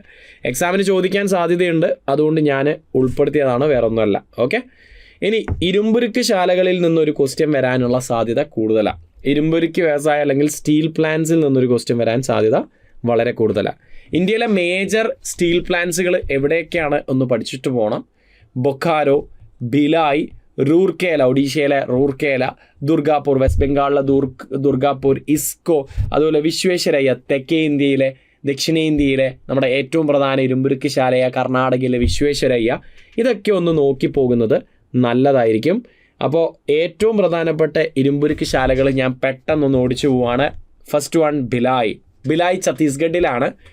റഷ്യ അല്ലെങ്കിൽ സോവിയറ്റ് യൂണിയനാണ് നമ്മളെ ഹെൽപ്പ് ചെയ്തത്. ആൻഡ് നമ്മുടെ ഷിയോനാഥ് നദിയുടെ കരയിലാണ് നമ്മുടെ ഭിലായ് സ്ഥിതി ചെയ്യുന്നത്, മറക്കരുത്. റൂർക്കേല ഒഡീഷയിലാണ്. 1959 വന്നു. സഹകരിച്ച രാജ്യം എന്ന് പറയുന്നത് ജർമ്മനിയാണ്. റൂർക്കേല, റൂർ എന്ന് പറഞ്ഞിട്ടുള്ള സ്ഥലം ജർമ്മനിയിലാണ്. അത് ഞാൻ കുറച്ച് നേരത്തെ ഛോട്ടാ നാഗ്പൂർ പറഞ്ഞപ്പോൾ പറഞ്ഞു. അതേപോലെ റൂർക്കേല ഒഡീഷയിലാണ്. ജർമ്മനിയാണ് സഹായിച്ചത്. ഒഡീഷയിലെ സുന്ദർഗഡ് ജില്ലയിലാണ് ഇരുമ്പ് ലഭിക്കുന്നത്. സുന്ദർഗഡിലെ കെന്ദുജാർ എന്ന് പറഞ്ഞിട്ടുള്ള സ്ഥലത്ത് നിന്നും. കൽക്കരി ലഭിക്കുന്നത് ജാറിയ എന്ന് പറഞ്ഞിട്ടുള്ള സ്ഥലത്ത് നിന്നുമാണ്. അപ്പോൾ റൂർക്കേല എവിടെയാണ്? ഒഡീഷയാണ്. സഹകരിച്ച രാജ്യവും നിർബന്ധമായും പഠിക്കുക. Then next is Durgapur. Durgapur ഉണ്ടാക്കാൻ വേണ്ടി നമ്മളെ ഹെൽപ്പ് ചെയ്തത് ബ്രിട്ടനാണ്. എക്സാമിന് ചോദിക്കും ഈ പറഞ്ഞ എല്ലാ ഇരുമ്പുരുക്ക് ശാലകളും. ബൊക്കാരോ ജാർഖണ്ഡിലാണ്. സഹകരിച്ച രാജ്യം റഷ്യയാണ്. ഇന്ത്യയിലെ പൊതുമേഖലയിലെ ഏറ്റവും വലിയ ഇരുമ്പുരുക്ക് ശാലയാണ് ബൊക്കാരോ, മറക്കരുതേ. പബ്ലിക് സെക്ടറിലുള്ള ഏറ്റവും ബിഗസ്റ്റ്. ഇനി ടിസ്കോ അഥവാ Tata iron and steel company. TISCO എവിടെയാണെന്ന് ചോദിച്ചു കഴിഞ്ഞാൽ അത് ജംഷഡ്പൂരിലാണ്. ജംഷഡ്ജി ടാറ്റയാണല്ലോ ഇതുണ്ടാക്കിയത്. അപ്പോൾ ജംഷഡ്പൂരിലാണ് നമ്മുടെ ടിസ്കോ അഥവാ Tata iron and steel company. Jharkhand, Jamshedpur. അതേസമയം ടിസ്കോയുടെ ആസ്ഥാനം ചോദിച്ചാൽ അത് മുംബൈയാണ്. ഏറ്റവും കൂടുതൽ ആൾക്കാർ തെറ്റിക്കുന്ന ചോദ്യമാണ്, കട്ടയ്ക്ക് പഠിച്ചിട്ട് പോവുക. ഇന്ത്യയിലെ ഏറ്റവും പഴക്കം ചെന്നതും വലിപ്പമുള്ളതുമായ ഇരുമ്പുരുക്ക് ശാല, സ്റ്റീൽ പ്ലാന്റ് നമ്മുടെ എന്താണ് ജംഷഡ്ജി ടാറ്റ ഉണ്ടാക്കിയ നമ്മുടെ ടിസ്കോയാണ്. ഓക്കെ, സുവർണരേഖ നദിയുടെ തീരത്ത്, സുവർണരേഖ നദിയുടെ തീരത്താണ് ഇത് സ്ഥിതി ചെയ്യുന്നത്. ജംഷഡ്പൂരിനെ കുറിച്ച് പറയുകയാണെങ്കിൽ ഇന്ത്യയുടെ ഉരുക്ക് നഗരമാണ്. ടാറ്റ നഗർ എന്നൊക്കെ പേരുണ്ട്. ഇന്ത്യയിൽ ആദ്യ ഓർഗനൈസ്ഡ് ആയിട്ടുള്ള ഇൻഡസ്ട്രിയൽ സിറ്റി എന്ന് പറയുന്നത്, പ്ലാൻഡ് ഇൻഡസ്ട്രിയൽ സിറ്റി എന്ന് പറയുന്നത് ജംഷഡ്പൂരാണ്. ഇന്ത്യയുടെ പിറ്റ്സ്ബർഗ് എന്നും സുവർണ നദീ തീരത്തുമാണ് ഇത് സ്ഥിതി ചെയ്യുന്നത്. ജംഷഡ്പൂരിനെ കുറിച്ച് പറഞ്ഞതുകൊണ്ട് പറഞ്ഞതാണ്. ആൻഡ് നമ്മൾ സൗത്ത് ഇന്ത്യയിൽ നമ്മൾ ഓൾറെഡി ഡിസ്കസ് ചെയ്തതുപോലെ വിശ്വേശ്വരയ്യ അയൺ ആൻഡ് സ്റ്റീൽ കമ്പനിയാണ് ദക്ഷിണേന്ത്യയിലെ ആദ്യ ഇരുമ്പുരുക്ക് ശാല. കർണാടകയിലെ ഷിമോഗ ജില്ലയിലാണ്. ഭദ്രാവതി നദീ തീരത്താണിത് സ്ഥിതി ചെയ്യുന്നത്. ഓക്കെ, ക്ലിയർ അല്ലേ? അപ്പോൾ ഈ കാര്യങ്ങളൊന്നും തന്നെ മറക്കരുത്. ഇസ്കോ നമ്മൾ പറഞ്ഞില്ല. IISCO, Indian iron and steel company. പൊതുമേഖലയിലെ ആദ്യ ഇരുമ്പുരുക്ക് ശാലയാണ് ഇസ്കോ. 1937 വന്നിട്ടുണ്ട്. ഇസ്കോയുടെ ആദ്യ ഫാക്ടറി ഹിരാപൂർ മധ്യപ്രദേശാണ് സ്ഥാപിക്കപ്പെട്ടത്. അപ്പോൾ ഇരുമ്പുരുക്ക് ശാല പഠിച്ചിട്ട് പോയിക്കോളൂ മക്കളെ, ഉറപ്പായിട്ട് ചോദിക്കാനുള്ള സാധ്യതയുണ്ട്. ഓക്കെ, ക്ലിയർ അല്ലേ? ഓക്കെ അല്ലേ? അപ്പോൾ നമ്മൾ വീണ്ടും മുന്നോട്ടേക്ക് പോവുകയാണ്. ഗതാഗതത്തിൽ നിന്ന് ഈ വർഷം വരാൻ സാധ്യതയുള്ള ഏറ്റവും പ്രധാനപ്പെട്ട ചോദ്യം ഒന്ന് ഇത് എന്ന് വെച്ചാൽ, ഇന്ത്യയിലെ അതിർത്തി റോഡുകളും നമ്മുടെ ചുരങ്ങളൊക്കെ ഉണ്ടാക്കുന്നത് roads and passes, border roads and passes in Himalayas are constructed by BRO. Who is the BRO? Border road organisation. അങ്ങനെ ബോർഡർ റോഡ് ഓർഗനൈസേഷൻ ലോകത്തിലെ ഏറ്റവും ഉയരത്തിലുള്ള ഗതാഗത സൗകര്യമുള്ള ചുരം എന്ന് വെച്ചാൽ ലോകത്തിലെ ഏറ്റവും ഉയരത്തിലുള്ള ചുരം ഉണ്ടാക്കിയിട്ടുണ്ട്. ഇതിൻ്റെ പേരാണ് മിഗ്ല. 19,400 അടി ഉയരത്തിലാണ് നമ്മുടെ BRO അഥവാ ഡിഫൻസ് മിനിസ്ട്രിയുടെ കീഴിൽ വരുന്ന ബോർഡർ റോഡ് ഓർഗനൈസേഷൻ മിഗ്ല ഉണ്ടാക്കിയത്. ഇപ്പോൾ ലോകത്തിലെ ഏറ്റവും ഉയരം ചെന്ന ചുരം മിഗ്ലയാണ്. സെക്കൻഡാണ് ഉംലിംഗ്ലയും, തേർഡാണ് ഖർദുംഗ്ലയും. എല്ലാം ലഡാക്കിലാണ്. ചുരങ്ങളുടെ നാട് എന്നറിയപ്പെടുന്ന ലഡാക്കിൽ. സെറ്റല്ലേ? പിടികിട്ടിയല്ലോ. അപ്പോൾ നമ്മൾ അതും പഠിച്ചിട്ടുണ്ട്, അതും ഓർത്ത് വെക്കുക, എക്സാമിന് ചോദിക്കും. ഈ വർഷം സാധ്യതയുള്ള ഗതാഗതത്തിൽ നിന്നുള്ള അടുത്ത ചോദ്യം, ഇന്ത്യയിൽ അവസാനമായി റെയിൽവേ ലൈൻ നിലവിൽ വന്ന സ്റ്റേറ്റാണ് Sikkim. Or it is the 28th state to get Indian railways. ഇതോടുകൂടി ഇന്ത്യയുടെ 28 സംസ്ഥാനങ്ങളിലും എന്ന് വെച്ചാൽ ഇന്ത്യയുടെ മുഴുവൻ സംസ്ഥാനങ്ങളിലും റെയിൽവേ ലൈൻ എത്തിയിരിക്കുകയാണ്. ഈ വർഷം ചോദിക്കുന്ന ക്വസ്റ്റ്യൻ ആലോചിച്ച് വെച്ചോ, ഉറപ്പായിട്ട് ചോദിക്കുക. ആൻഡ് ചോദിക്കാൻ സാധ്യതയുള്ള ഒരു ക്വസ്റ്റ്യൻ ഇതാ, ഈ കാണുന്നതാണ് സിക്കിമിലെ ആദ്യത്തെ റെയിൽവേ സ്റ്റേഷൻ്റെ പേര് റാങ്പോ ആണ് സിക്കിമിലെ ആദ്യത്തെ railway station, Rangpo. And Indian railway ഓടി നടന്ന് പണിയെടുക്കുമായിരുന്നു. ഇന്ത്യൻ റെയിൽവേയുടെ അടുത്ത അച്ചീവ്മെൻറ്റ് ലോകത്തിലെ ഏറ്റവും ഉയരം ചെന്ന വേൾഡ്സ് ഹയ്യസ്റ്റ് റെയിൽവേ ബ്രിഡ്ജ് നമ്മുടെ ഹയ്യസ്റ്റ് റെയിൽവേ ബ്രിഡ്ജ് നമ്മുടെ ഇന്ത്യൻ റെയിൽവേ ഉണ്ടാക്കിയിട്ടുണ്ട്. ഇതിൻ്റെ പേരെന്താ? ചെനാബ് റെയിൽ ബ്രിഡ്ജ് എന്നാണ്. 359 മീറ്റർ ഉയരത്തിൽ ചെനാബ് നദിക്ക് കുറുകെയാണ് ഈ പാലം നിർമ്മിച്ചത്. എക്സാമിന് ചോദിക്കും. 359 മീറ്റർ ഹൈറ്റ്, ലോകത്തിലെ ഏറ്റവും ഉയരത്തിലുള്ള. ഈഫൽ ടവറുമായിട്ടാണ് ഇന്ത്യൻ റെയിൽവേ ബന്ധിപ്പിച്ചിരിക്കുന്നത്. കമ്പയർ ചെയ്തിരിക്കുന്നത്. ഈഫൽ ടവറിന് പോലും 324 മീറ്റർ ഹൈറ്റേ ഉള്ളൂ, ഇതിന് 359 മീറ്റർ ഹൈറ്റ് ഉണ്ട്. ഇപ്പോൾ ഈ ഒരു ക്വസ്റ്റിനും വരാൻ സാധ്യതയുണ്ട്. പിന്നെ കൊങ്കൺ റെയിൽവേ എല്ലാ വർഷവും എക്സാമിന് പഠിച്ചിട്ട് പോകുന്നത് നല്ലതാണ്, ചോദിക്കും. കൊങ്കൺ റെയിൽവേ എന്ന് പറയുന്നത് നമ്മുടെ മുംബൈയുടെ അടുത്ത് റോഹ തൊട്ട് മംഗലാപുരം വരെയുള്ള റെയിൽവേ ലൈനിൻ്റെ പേരാണ്. അടൽ ബിഹാരി വാജ്പേയി 1998 ഇത് ഉദ്ഘാടനം ചെയ്തത്. ഇതിലെ ഏറ്റവും നീളം കൂടിയ തുരങ്കം കർബുഡെ തുരങ്കമാണ്. PSC previous year question. ആസ്ഥാനം ബേലാപൂർ ഭവൻ, നവി മുംബൈ ആണ്. എക്സാമിന് ചോദിക്കുകയെ, പഠിച്ചിട്ട് പോവാം. അപ്പോൾ ഈ കാര്യങ്ങളൊക്കെ റെയിൽവേയിൽ നിന്ന് വരും. ഒരു കാര്യം കൂടി പറഞ്ഞോട്ടെ, സുവർണ ചതുഷ്കോണം അഥവാ ഗോൾഡൻ ക്വാഡ്രിലാറ്ററൽ ചിലപ്പോൾ എക്സാമിന് ചോദിക്കും. ക്വാഡ്രിലാറ്ററൽ ഇന്ത്യയിലെ 4 സ്ഥലങ്ങൾ തമ്മിൽ ബന്ധിപ്പിച്ചുണ്ടാക്കിയ ഒരു പ്രൊജക്റ്റ്, ഹൈവേ പ്രൊജക്റ്റാണിത്. നോർത്തുള്ള പ്രധാന സിറ്റി ഏതാടാ? ഡൽഹി. സൗത്തുള്ള പ്രധാനപ്പെട്ട ഒരു സിറ്റി ചെന്നൈ ആണോ കൊച്ചിയാണോ എന്ന് ഒരു ഡൗട്ട് വരും. ചെന്നൈയിൽ 2 തുറമുഖമൊക്കെ ഉണ്ട്, കൊച്ചിയേക്കാളും വലുതാണ്. ഇനി ഈസ്റ്റുള്ള പ്രധാനപ്പെട്ട സിറ്റി ഏതാ? കൊൽക്കത്ത. വെസ്റ്റുള്ള പ്രധാനപ്പെട്ട സിറ്റി ഏതാ? മുംബൈ. അപ്പോൾ ഈ 4 നഗരങ്ങളെ തമ്മിൽ ബന്ധിപ്പിച്ചുകൊണ്ട് നമ്മുടെ national highway authority of India ഉണ്ടാക്കിയ നമ്മുടെ ഒരു പ്രൊജക്റ്റാണ് ഗോൾഡൻ ക്വാഡ്രിലാറ്ററൽ. ഇത് അടൽ ബിഹാരി വാജ്പേയി 1999 ഉദ്ഘാടനം ചെയ്തത്. എക്സാമിന് ചോദിക്കും. അപ്പോൾ ഇതൊക്കെ ഒന്ന് ഓർത്ത് വെക്കുന്നത് വളരെ നല്ലതായിരിക്കും. പിന്നെ ഭൂമിയുടെ ഘടന, എർത്ത് സ്ട്രക്ചർ. ഇന്ത്യയിൽ നിന്ന് ഇത്രയും കാര്യങ്ങളാണ് പൊതുവെ ഞാനൊന്ന് നോട്ട് ചെയ്ത് വെച്ചിരിക്കുന്നത്. പിന്നെ ഒരു കാര്യം കൂടി ഞാൻ പറഞ്ഞ, വന്ദേ ഭാരത് എക്സ്പ്രസ് ട്രെയിൻ 18 എന്നാണ് പഴയ പേര്. 2019 ഉദ്ഘാടനം ചെയ്തത്. ഇന്ത്യയിലെ ഏറ്റവും വേഗതയേറിയ ട്രെയിനാണ്. ഈ വർഷം വന്ദേ ഭാരതിൻ്റെ സ്പീഡ് 160 നിന്ന് 180 km/h കൂട്ടാനുള്ള പരിപാടി ചെയ്തിട്ടുണ്ട്. അതൊക്കെ ചിലപ്പോൾ എക്സാമിന് വരാം, മറന്നു പോരുത്. ഇൻ്റഗ്രൽ കോച്ച് ഫാക്ടറി ചെന്നൈയിൽ വെച്ചാണ് ഇത് നിർമ്മിച്ചത്. കൺസ്ട്രക്റ്റഡ് ഇൻ ചെന്നൈ, മറന്നു പോരുതേ. ഇനി ദേശീയ ജലഗതാഗത നിയമം അല്ലെങ്കിൽ നാഷണൽ വാട്ടർവേസ് ആക്ട് ചോദിക്കാൻ. 2016 നാഷണൽ വാട്ടർവേസ് ആക്ട് വന്നത്. According to this act we have 111 111 national waterways ഉണ്ട്. നാഷണൽ വാട്ടർവേസ് ഇതിൽ 5 എണ്ണം കേരളത്തിലാണ്, മറക്കരുത്. ആ 5 എണ്ണമാണ് ഞാനിവിടെ കൊടുത്തിരിക്കുന്നത്. National waterway 3, 8, 9, 59. 3 കൊല്ലം ടു കോഴിക്കോടാണ്. ഇത് എപ്പോഴും ചോദിക്കുന്ന ചോദ്യമാണ്, കട്ടയ്ക്ക് ഓർത്ത് വെക്കുക. കൊല്ലം ടു കോട്ടപ്പുറം ആയിരുന്നു 2016 ഇതിൻ്റെ നീളം കൂട്ടി 205 നിന്ന് 365 കിലോമീറ്ററിലേക്ക് കൂട്ടിയിട്ടുണ്ട്. അപ്പോൾ നാഷണൽ വാട്ടർവേ 3 കൊല്ലം ടു കോഴിക്കോടാണ്. 8ഉം 9ഉം 2 ആലപ്പുഴ, 8 ആലപ്പുഴ ചങ്ങനാശ്ശേരി ആയിട്ട്, 9 ആലപ്പുഴയെ അതിരമ്പുഴയായിട്ടാണ് കണക്ട് ചെയ്യുന്നത്. ആൻഡ് 59 കോട്ടയം ടു വൈക്കാണ്, മറക്കരുത്. ആൻഡ് കേരളത്തിലൂടെ ഭാഗികമായിട്ടൊരു നാഷണൽ വാട്ടർവേ കൂടി പോകുന്നുണ്ട്. That is national waterway 13 Thiruvananthapuram to Kanyakumari, means Tamil Nadu and Kerala. Okay, ഇതിന് വേറൊരു പേരുണ്ട്, എക്സാമിന് ചോദിക്കും, AVM canal. Ananthapuri Victoria Marthanda Varma canal അഥവാ AVM കനാൽ എക്സാമിന് ചോദിക്കുക. ഓക്കെ, അപ്പോൾ ദേശീയ ജലപാത 1, 2, 3, 4, 5 നിർബന്ധമായും പഠിച്ചു പോകണേ. ഞാൻ എല്ലാ മാരത്തോണിനും എല്ലാം ഞാൻ പറയുന്ന ഒരു കാര്യമാണിത്. നിർബന്ധമായും പഠിച്ചു പോകാനുള്ള ഈ ഒരു ഭാഗം മറക്കരുത്. Coming to earth structure. Degree level എക്സാമിന് വരാൻ സാധ്യതയുള്ള വേൾഡ് ജോഗ്രഫിയിൽ നിന്നുള്ള കുറച്ച് ഭാഗങ്ങൾ ഞാൻ പെട്ടെന്ന് പറഞ്ഞുതരാം. അപ്പോൾ എർത്ത് സ്ട്രക്ചറിൽ നിന്ന് ഏറ്റവും പ്രധാനമായിട്ട് വരാൻ സാധ്യതയുള്ളത് ഭൂവൽക്കങ്ങൾ തമ്മിലുള്ള വ്യത്യാസമാണ്. എന്ന് വെച്ചാൽ കോണ്ടിനെൻ്റൽ ക്രസ്റ്റും അതുപോലെ സമുദ്രഭൂവൽക്കം എന്ന് വെച്ചാൽ ഓഷ്യാനിക് ക്രസ്റ്റും തമ്മിലുള്ള വ്യത്യാസമാണ്. ഓഷ്യാനിക് ക്രസ്റ്റും കോണ്ടിനെൻ്റൽ ക്രസ്റ്റും തമ്മിലുള്ള വ്യത്യാസം എക്സാമിന് ചോദിക്കാനുള്ള സാധ്യത കൂടുതലാണ്. അതായത് സമുദ്രഭൂവൽക്കവും വൻകരാ ഭൂവൽക്കവും തമ്മിലുള്ള വ്യത്യാസം. വൻകരാ ഭൂവൽക്കത്തിന് വീതി കൂടുതലാണ്, സമുദ്രഭൂവൽക്കത്തിന് വീതി കുറവാണ്. ഇങ്ങനെ ആലോചിച്ചാൽ മതി. സമുദ്രത്തിൻ്റെ അടിയിൽ നിന്ന് നമ്മൾ കുഴിച്ചു കഴിഞ്ഞാൽ പെട്ടെന്ന് മാൻഡിലേക്ക് എത്തും. കാരണം സമുദ്രഭൂവൽക്കത്തിന് 5 തൊട്ട് 30 കിലോമീറ്ററേ വീതിയുള്ളൂ. വൻകരാ ഭൂവൽക്കത്തു നിന്നാണ് എന്ന് വെച്ചാൽ കരയിൽ നിന്ന് നമ്മൾ കുഴിക്കുകയാണെങ്കിൽ ഒരു 50-70 കിലോമീറ്റർ കുഴിക്കണം. അതാലോചിച്ചാൽ മതി. പക്ഷെ സാന്ദ്രത കുറവ് വൻകരാ ഭൂവൽക്കത്തിനും ഇതിന് സാന്ദ്രത കൂടുതലുമാണ്. Density is high in oceanic crust and density is low in continental crest.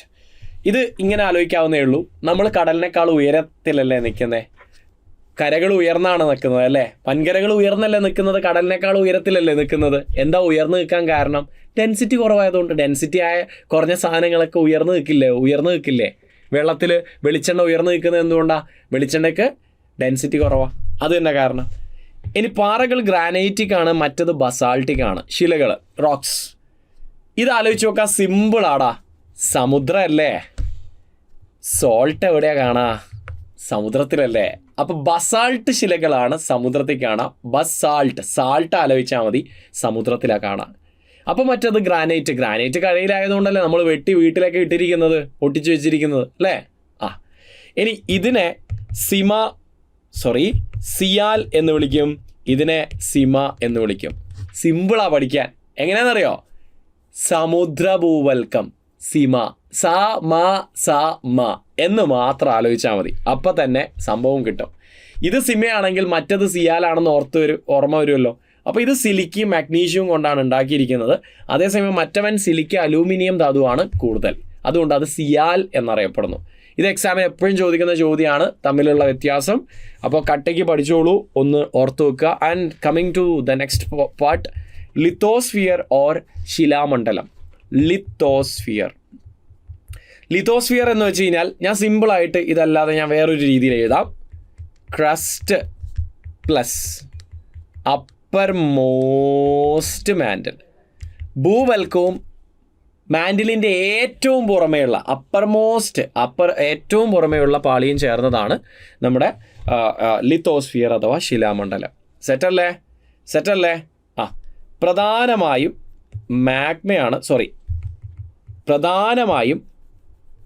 പാറയാണ് നമുക്കിവിടെ കാണുന്നത്. ഈ ലിത്ത് എന്ന് വെച്ചാൽ ശില എന്നാണ് അർത്ഥം. സോ ലിത്തോസ്ഫിയർ അഥവാ ശിലാമണ്ഡലം എന്ന് പേര് വരാൻ കാരണം ഇതാ. നമ്മളൊക്കെ നിൽക്കുന്ന നിങ്ങളെ വീടും നമ്മൾ ഓടി നടക്കുന്ന ഗ്രൗണ്ടും എന്താണ്, നമ്മൾ ഭൂമിയുടെ ഉപരിതലത്തിൽ എന്തൊക്കെയുണ്ട്, അതൊക്കെ എന്തിൻ്റെ മേളിലാണ് നിൽക്കുന്നത്? ശിലാമണ്ഡലത്തിൻ്റെ മേളിലാണ് നിൽക്കുന്നത്. അതുകൊണ്ടല്ലേ നമുക്കിങ്ങനെ സോളിഡായിട്ട് നിൽക്കാൻ പറ്റുന്നത്. ഓക്കെ, ഇറ്റ്സ് എ സോളിഡ് സ്ട്രക്ചറാണ് എന്ന് വെച്ച് കഴിഞ്ഞാൽ ഖരരൂപത്തിലാണ്, അതുകൊണ്ടാണ് നമുക്ക് നിൽക്കാൻ പറ്റുന്നത്. ഇനി ഇത് എന്തിൻ്റെ മേളിലാണ് സ്ഥിതി ചെയ്യുന്നത്? ശിലാമണ്ഡലം എന്തിൻ്റെ മുകളിലാണ്? എന്തിൻ്റെ മുകളിലാണ്? അസ്തനോസ്ഫിയറിൻ്റെ മുകളിൽ. അപ്പോൾ എന്താണ് അസ്തനോസ്ഫിയർ? അസ്തനോസ്ഫിയർ എന്ന് വെച്ച് കഴിഞ്ഞാൽ ഒരു 400 കിലോമീറ്റർ നീണ്ടു കിടക്കുന്ന ഭാഗം. ആര് കഴിഞ്ഞിട്ട്? ശിലാമണ്ഡലം കഴിഞ്ഞിട്ട്. ശിലാമണ്ഡലം ആരാ? ക്രസ്റ്റും അപ്പർ മോസ്റ്റ് മാൻഡിലും ചേർന്നത്. ഓക്കെ, അപ്പോൾ ഈ 400 കിലോമീറ്ററും അസ്തനോ എന്ന വാക്കിൻ്റെ അർത്ഥം പോലും വീക്കായിട്ടുള്ള അല്ലെങ്കിൽ വൾണറബിൾ ആയിട്ടുള്ള സ്ഥലം എന്നാണ്. എപ്പോൾ വേണമെങ്കിലും പൊട്ടിത്തെറിക്കാം. കാരണം എന്താ? ഇതാണ് it is the source of magma that comes out during the volcanic eruption. അഗ്നിപർവ്വത സ്ഫോടന സമയത്ത് പുറത്തേക്ക് വരുന്ന മാഗ്മയുടെ ഉറവിടമാണ് നമ്മുടെ അസ്തനോസ്ഫിയർ. മക്കളെ, ഒരു കാരണവശാലും മറക്കരുത്. അപ്പോൾ ഈ മാഗ്മ അഥവാ ലാവ വരുന്നത് എവിടുന്നാ? അസ്തനോസ്ഫിയർ. ലാവ എന്ന് കേൾക്കുമ്പോൾ, മാഗ്മ എന്ന് കേൾക്കുമ്പോൾ അപ്പം അസ്തനോസ്ഫിയർ ഓർമ്മ വരണേ. അവിടെ നിന്നാണ് വരുന്നത്. എന്ന് വെച്ചാൽ സിമ്പിൾ, നമ്മൾ നിൽക്കുന്നത് എന്തിൻ്റെ മേളിലാണ്? ലിതോസ്ഫിയർ. ലിതോസ്ഫിയർ ഒരു സ്ലാബാണ്. ഒരു 100 കിലോമീറ്റർ ഇതിന് 100 കിലോമീറ്റർ ഇതിന് എന്തുണ്ട്? 100 കിലോമീറ്ററോളം എന്തുണ്ട്? വീതിയുണ്ട്. അതിൻ്റെ മേളിലാണ് നമ്മൾ നിൽക്കുന്നത്. ഇതിൻ്റെ ഇടയിൽ എവിടെയെങ്കിലും ഒരു വിള്ളൽ വീണാൽ അപ്പം തന്നെ ആ വിള്ളലിലൂടെ ആര് പുറത്തു വരും? അതിൻ്റെ അടിയിൽ ആരാ? മാഗ്മ, അസ്തനോസ്ഫിയർ എന്ന് പുറത്തു വരും. അപ്പോൾ അതുകൊണ്ടാണ് ലിതോസ്ഫിയർ ബ്രേക്ക് ചെയ്ത് കഴിഞ്ഞാൽ മാഗ്മ പുറത്തു വരുന്നതും അവിടെ അഗ്നിപർവ്വത സ്ഫോടനങ്ങൾ നടക്കുന്നതും. സെറ്റല്ലേ? പിടികിട്ടിയല്ലോ. അപ്പോൾ ആ ഒരു കാര്യങ്ങൾ ഓർക്കുക. ഭൂകാമ്പ്, കോറിൻ്റെ കാര്യം ഓർത്തു വെക്കണം. ഇതാണ് എർത്തിൻ്റെ കോറ്. എർത്തിൻ്റെ കോർ എന്ന് പറയുന്നത്, ഭൂകാമ്പ് എന്ന് പറയുന്നത് വെറും 16% മാത്രമാണ്. മാൻഡിൽ 83%, മറ്റത് അറൗണ്ട് ഒരു 1% മാത്രമാണ്. 0.5% വരുള്ളൂ. അതാണ് ഭൂവൽക്കം. അപ്പോൾ ഈ കോറ് നിർമ്മിച്ചിരിക്കുന്നത് മെയിൻലി നിക്കലും അയണും കൊണ്ടാണ്. Nickel and iron, NiFe layer എന്നാണ് കോർ അറിയപ്പെടുന്നത്. നിഫെ പാളി. ഓക്കെ, നിക്കലും അയൺ കൊണ്ടായതുകൊണ്ട്. Fe means ferrum, iron. So ഇതൊക്കെ നമ്മൾ പഠിക്കേണ്ടതാണ്. ഇപ്പോൾ പഠിക്കേണ്ട കാര്യമല്ല, ഇതൊക്കെ ആദ്യമേ പഠിക്കേണ്ട കാര്യമാണ്. ഞാൻ ജസ്റ്റ് ഒന്ന് ഓർമ്മിപ്പിക്കുന്നു എന്ന് മാത്രം. ആൻഡ് 16% ആണ്. ഒരു 2900 6400 കിലോമീറ്റർ വരെയാണ് കാമ്പ്. ഇതൊക്കെ ഒന്ന് ഓർത്ത് വെക്കുക. ഭാരമേറിയ ധാതുക്കളാണ് ഉണ്ടാവുക, എന്ന് വെച്ചാൽ നിക്കലും ഇരുമ്പും. ഇനി core is divided into 2 types, outer core and inner core. Outer core എന്ന് പറയുന്നത് ലിക്വിഡ് സ്റ്റേറ്റിലാണ്, അല്ലെങ്കിൽ ഒരു സെമി ലിക്വിഡ് സ്റ്റേറ്റിലാണ്. ഇന്നർ കോർ എന്ന് പറയുന്നത് സോളിഡ് സ്റ്റേറ്റിലാണ്, അഥവാ ഖരാവസ്ഥയിലാണ്. ഇതൊക്കെ ഒന്ന് ഓർത്ത് വെക്കുക. ആൻഡ് ഡിസ്കണ്ടിന്യൂറ്റീസ് നിർബന്ധമായിട്ടും പഠിക്കുക. ഡിസ്കണ്ടിന്യൂറ്റി വരുന്ന ഒരു ഏരിയ ആണ്, കൃത്യമായിട്ട് പഠിക്കുക. Conrad discontinuity is between sial and sima. Mohorovicic അല്ലെങ്കിൽ Moho's discontinuity is in between crust and mantle. Repetti വിച്ഛിന്നത എന്ന് പറയുന്നത് അപ്പർ ലോവർ മാൻഡിലിൻ്റെ ഇടയിലാണ്, ഉപരി മാൻഡിലും അധോ മാൻഡിലിൻ്റെയും ഇടയിലാണ്. ഗുട്ടൻബർഗ് വിച്ഛിന്നത മാൻഡിലിൻ്റെയും കോറിൻ്റെ ഇടയിലാണ്. ലേമാൻ ഔട്ടർ ഇന്നർ കോറിൻ്റെ ഇടയിലാണ്. നിർബന്ധമായും ഇത് രണ്ടെങ്കിലും പഠിച്ചു വെക്കുക, എക്സാമിന് ചോദിക്കും. ഓക്കെ, ക്ലിയർ അല്ലേ? നെക്സ്റ്റ്, ഇനി ഇന്ത്യൻ വേൾഡ് ജോഗ്രഫി എന്ന് വരുന്ന ഏറ്റവും പ്രധാനപ്പെട്ട മറ്റൊരു ചോദ്യമാണ്. അതിനു മുമ്പായിട്ട് നമുക്ക് ഈ ഗ്രാസ് ലാൻഡ് ഒന്ന് പറഞ്ഞേക്കാം, അതിനുശേഷം ഇത് പറയാം. വേൾഡ് ജോഗ്രഫി എന്ന് വരാൻ സാധ്യതയുള്ള മറ്റൊരു പ്രധാനപ്പെട്ട ഒരു ഏരിയ ആണ് നമ്മുടെ ഗ്രാസ് ലാൻഡ്സുകൾ. എന്താ? ഗ്രാസ് ലാൻഡ്സുകൾ. ഗ്രാസ് ലാൻഡ്സുകൾ ചോദിക്കും മക്കളെ. എന്ന് വെച്ചാൽ ലോകത്തിലെ പ്രധാനപ്പെട്ട പുൽമേടുകൾ എക്സാമിന് ചോദിക്കും. ഇപ്പോൾ കുറച്ച് പുൽമേടുകളുടെ പേരും മറ്റു കാര്യങ്ങളും ഞാനിത് ഈ മാപ്പിലും അല്ലാതെയും രേഖപ്പെടുത്തിയിട്ടുണ്ട്. ഒന്ന് ഓർത്ത് വെക്കുക. ഫേമസ് ആയിട്ടുള്ള പുൽമേടുകളാണ്. സ്റ്റേപ്പി പുൽമേട് എവിടെയാണ് കാണുന്നതെന്ന് ചോദിച്ചു കഴിഞ്ഞാൽ നിങ്ങൾ സെൻട്രൽ ഏഷ്യ, ഇത് വേറൊരു ഡയഗ്രാമാണ്, ഞാൻ ഉണ്ടാക്കിയതല്ല. സെൻട്രൽ ഏഷ്യ, മധ്യ ഏഷ്യൻ ഭാഗങ്ങളിൽ കിർഗിസ്ഥാൻ, കജക്കിസ്ഥാൻ, തുർക്ക്മെനിസ്ഥാൻ, ഇങ്ങനെയുള്ള കുറേ സ്ഥാനില്ലേ, കസാക്കിസ്ഥാൻ, മംഗോളിയ, ചൈന, ഇതുപോലുള്ള രാജ്യങ്ങളിലാണ് സ്റ്റേപ്പി പുൽമേടുകൾ കൂടുതൽ കാണുന്നത്. മധ്യ ഏഷ്യ. Pusztas Hungary. പ്രയറീസ് എവിടെയാ? North America, USA. Pampas Argentina. Velds south Africa. Downs Australia. Canterbury New Zealand. Savanna ആഫ്രിക്കയിലാണ്. ടൈഗ വേണ്ട, ബാക്കിയുള്ളതൊക്കെ അങ്ങ് ഓർത്ത് വെക്കുക. ഓക്കെ, സെറ്റല്ലേ? എക്സാമിന് ഏതെങ്കിലും ഒന്ന് ചോദിക്കുകയെ, ചിലപ്പോൾ ചേരുമ്പടിയൊക്കെ ചോദിക്കും. മാച്ച് ദ ഫോളോയിങ് ആയിരിക്കും. ഇതിൽ ട്രോപ്പിക്കൽ ഗ്രാസ് ലാൻഡ്സ് എന്ന് പറയുന്നത് സാവന്നയും കാമ്പോസും ലാനോസും ആണ്.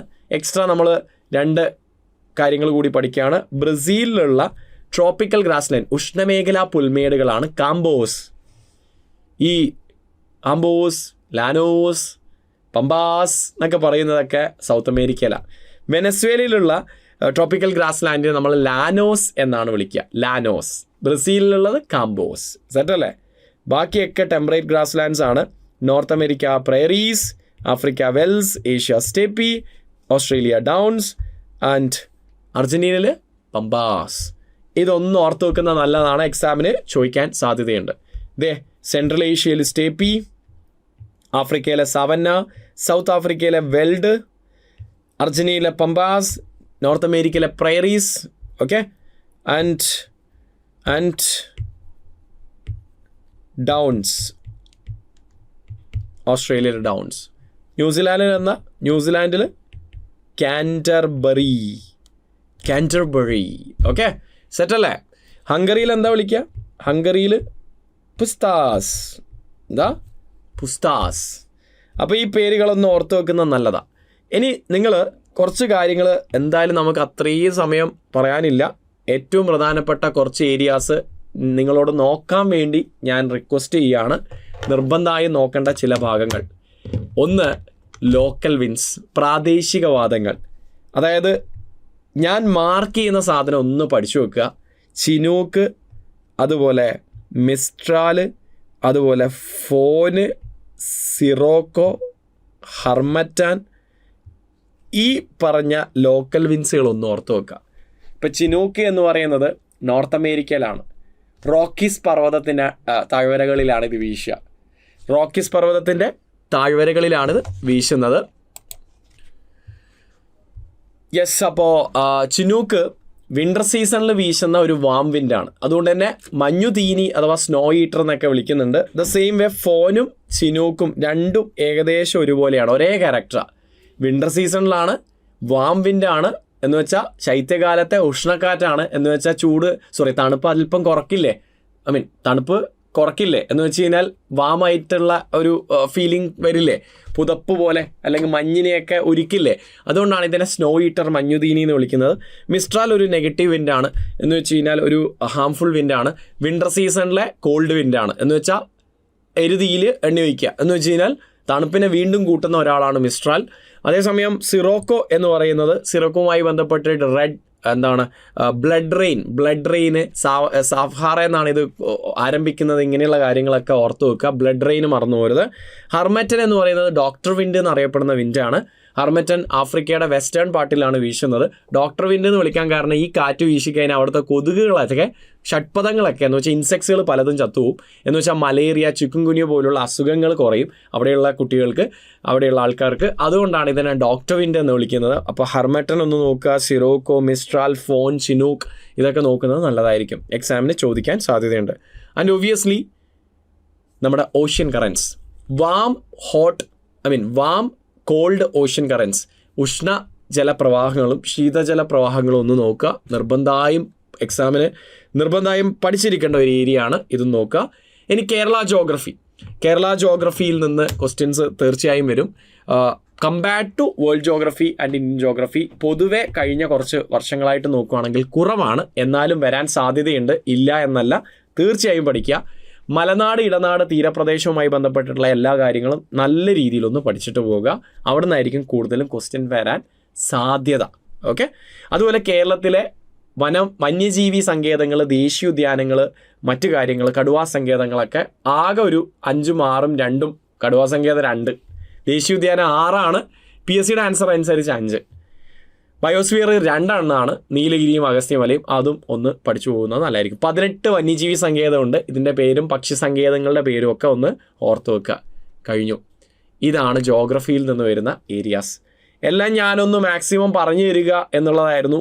എല്ലാം പറഞ്ഞു തരാൻ എന്തായാലും പറ്റില്ല. നമ്മൾ ഏറ്റവും പ്രധാനപ്പെട്ട ഏരിയാസ് ഡിസ്കസ് ചെയ്യുക എന്നുള്ളതായിരുന്നു എൻ്റെ ഒരു ഉദ്ദേശം. അപ്പോൾ നന്നായിട്ട് പഠിക്കുക. ഞാൻ നോക്കണം എന്ന് പറഞ്ഞിട്ടുള്ള ഇങ്ങനെയുള്ള ഏരിയാസ് പോയി നോക്കുക. എക്സാമിന് ഉറപ്പായിട്ടും ക്വസ്റ്റ്യൻസ് വരാൻ സാധ്യതയുള്ള ഒരു ഏരിയ ആണ്. അപ്പോൾ എന്തായാലും എക്സാംസ് കഴിഞ്ഞ് നമുക്ക് കാണാം. All the best. നന്നായിട്ട് പഠിക്കുക. Thank you so much. Thank you all.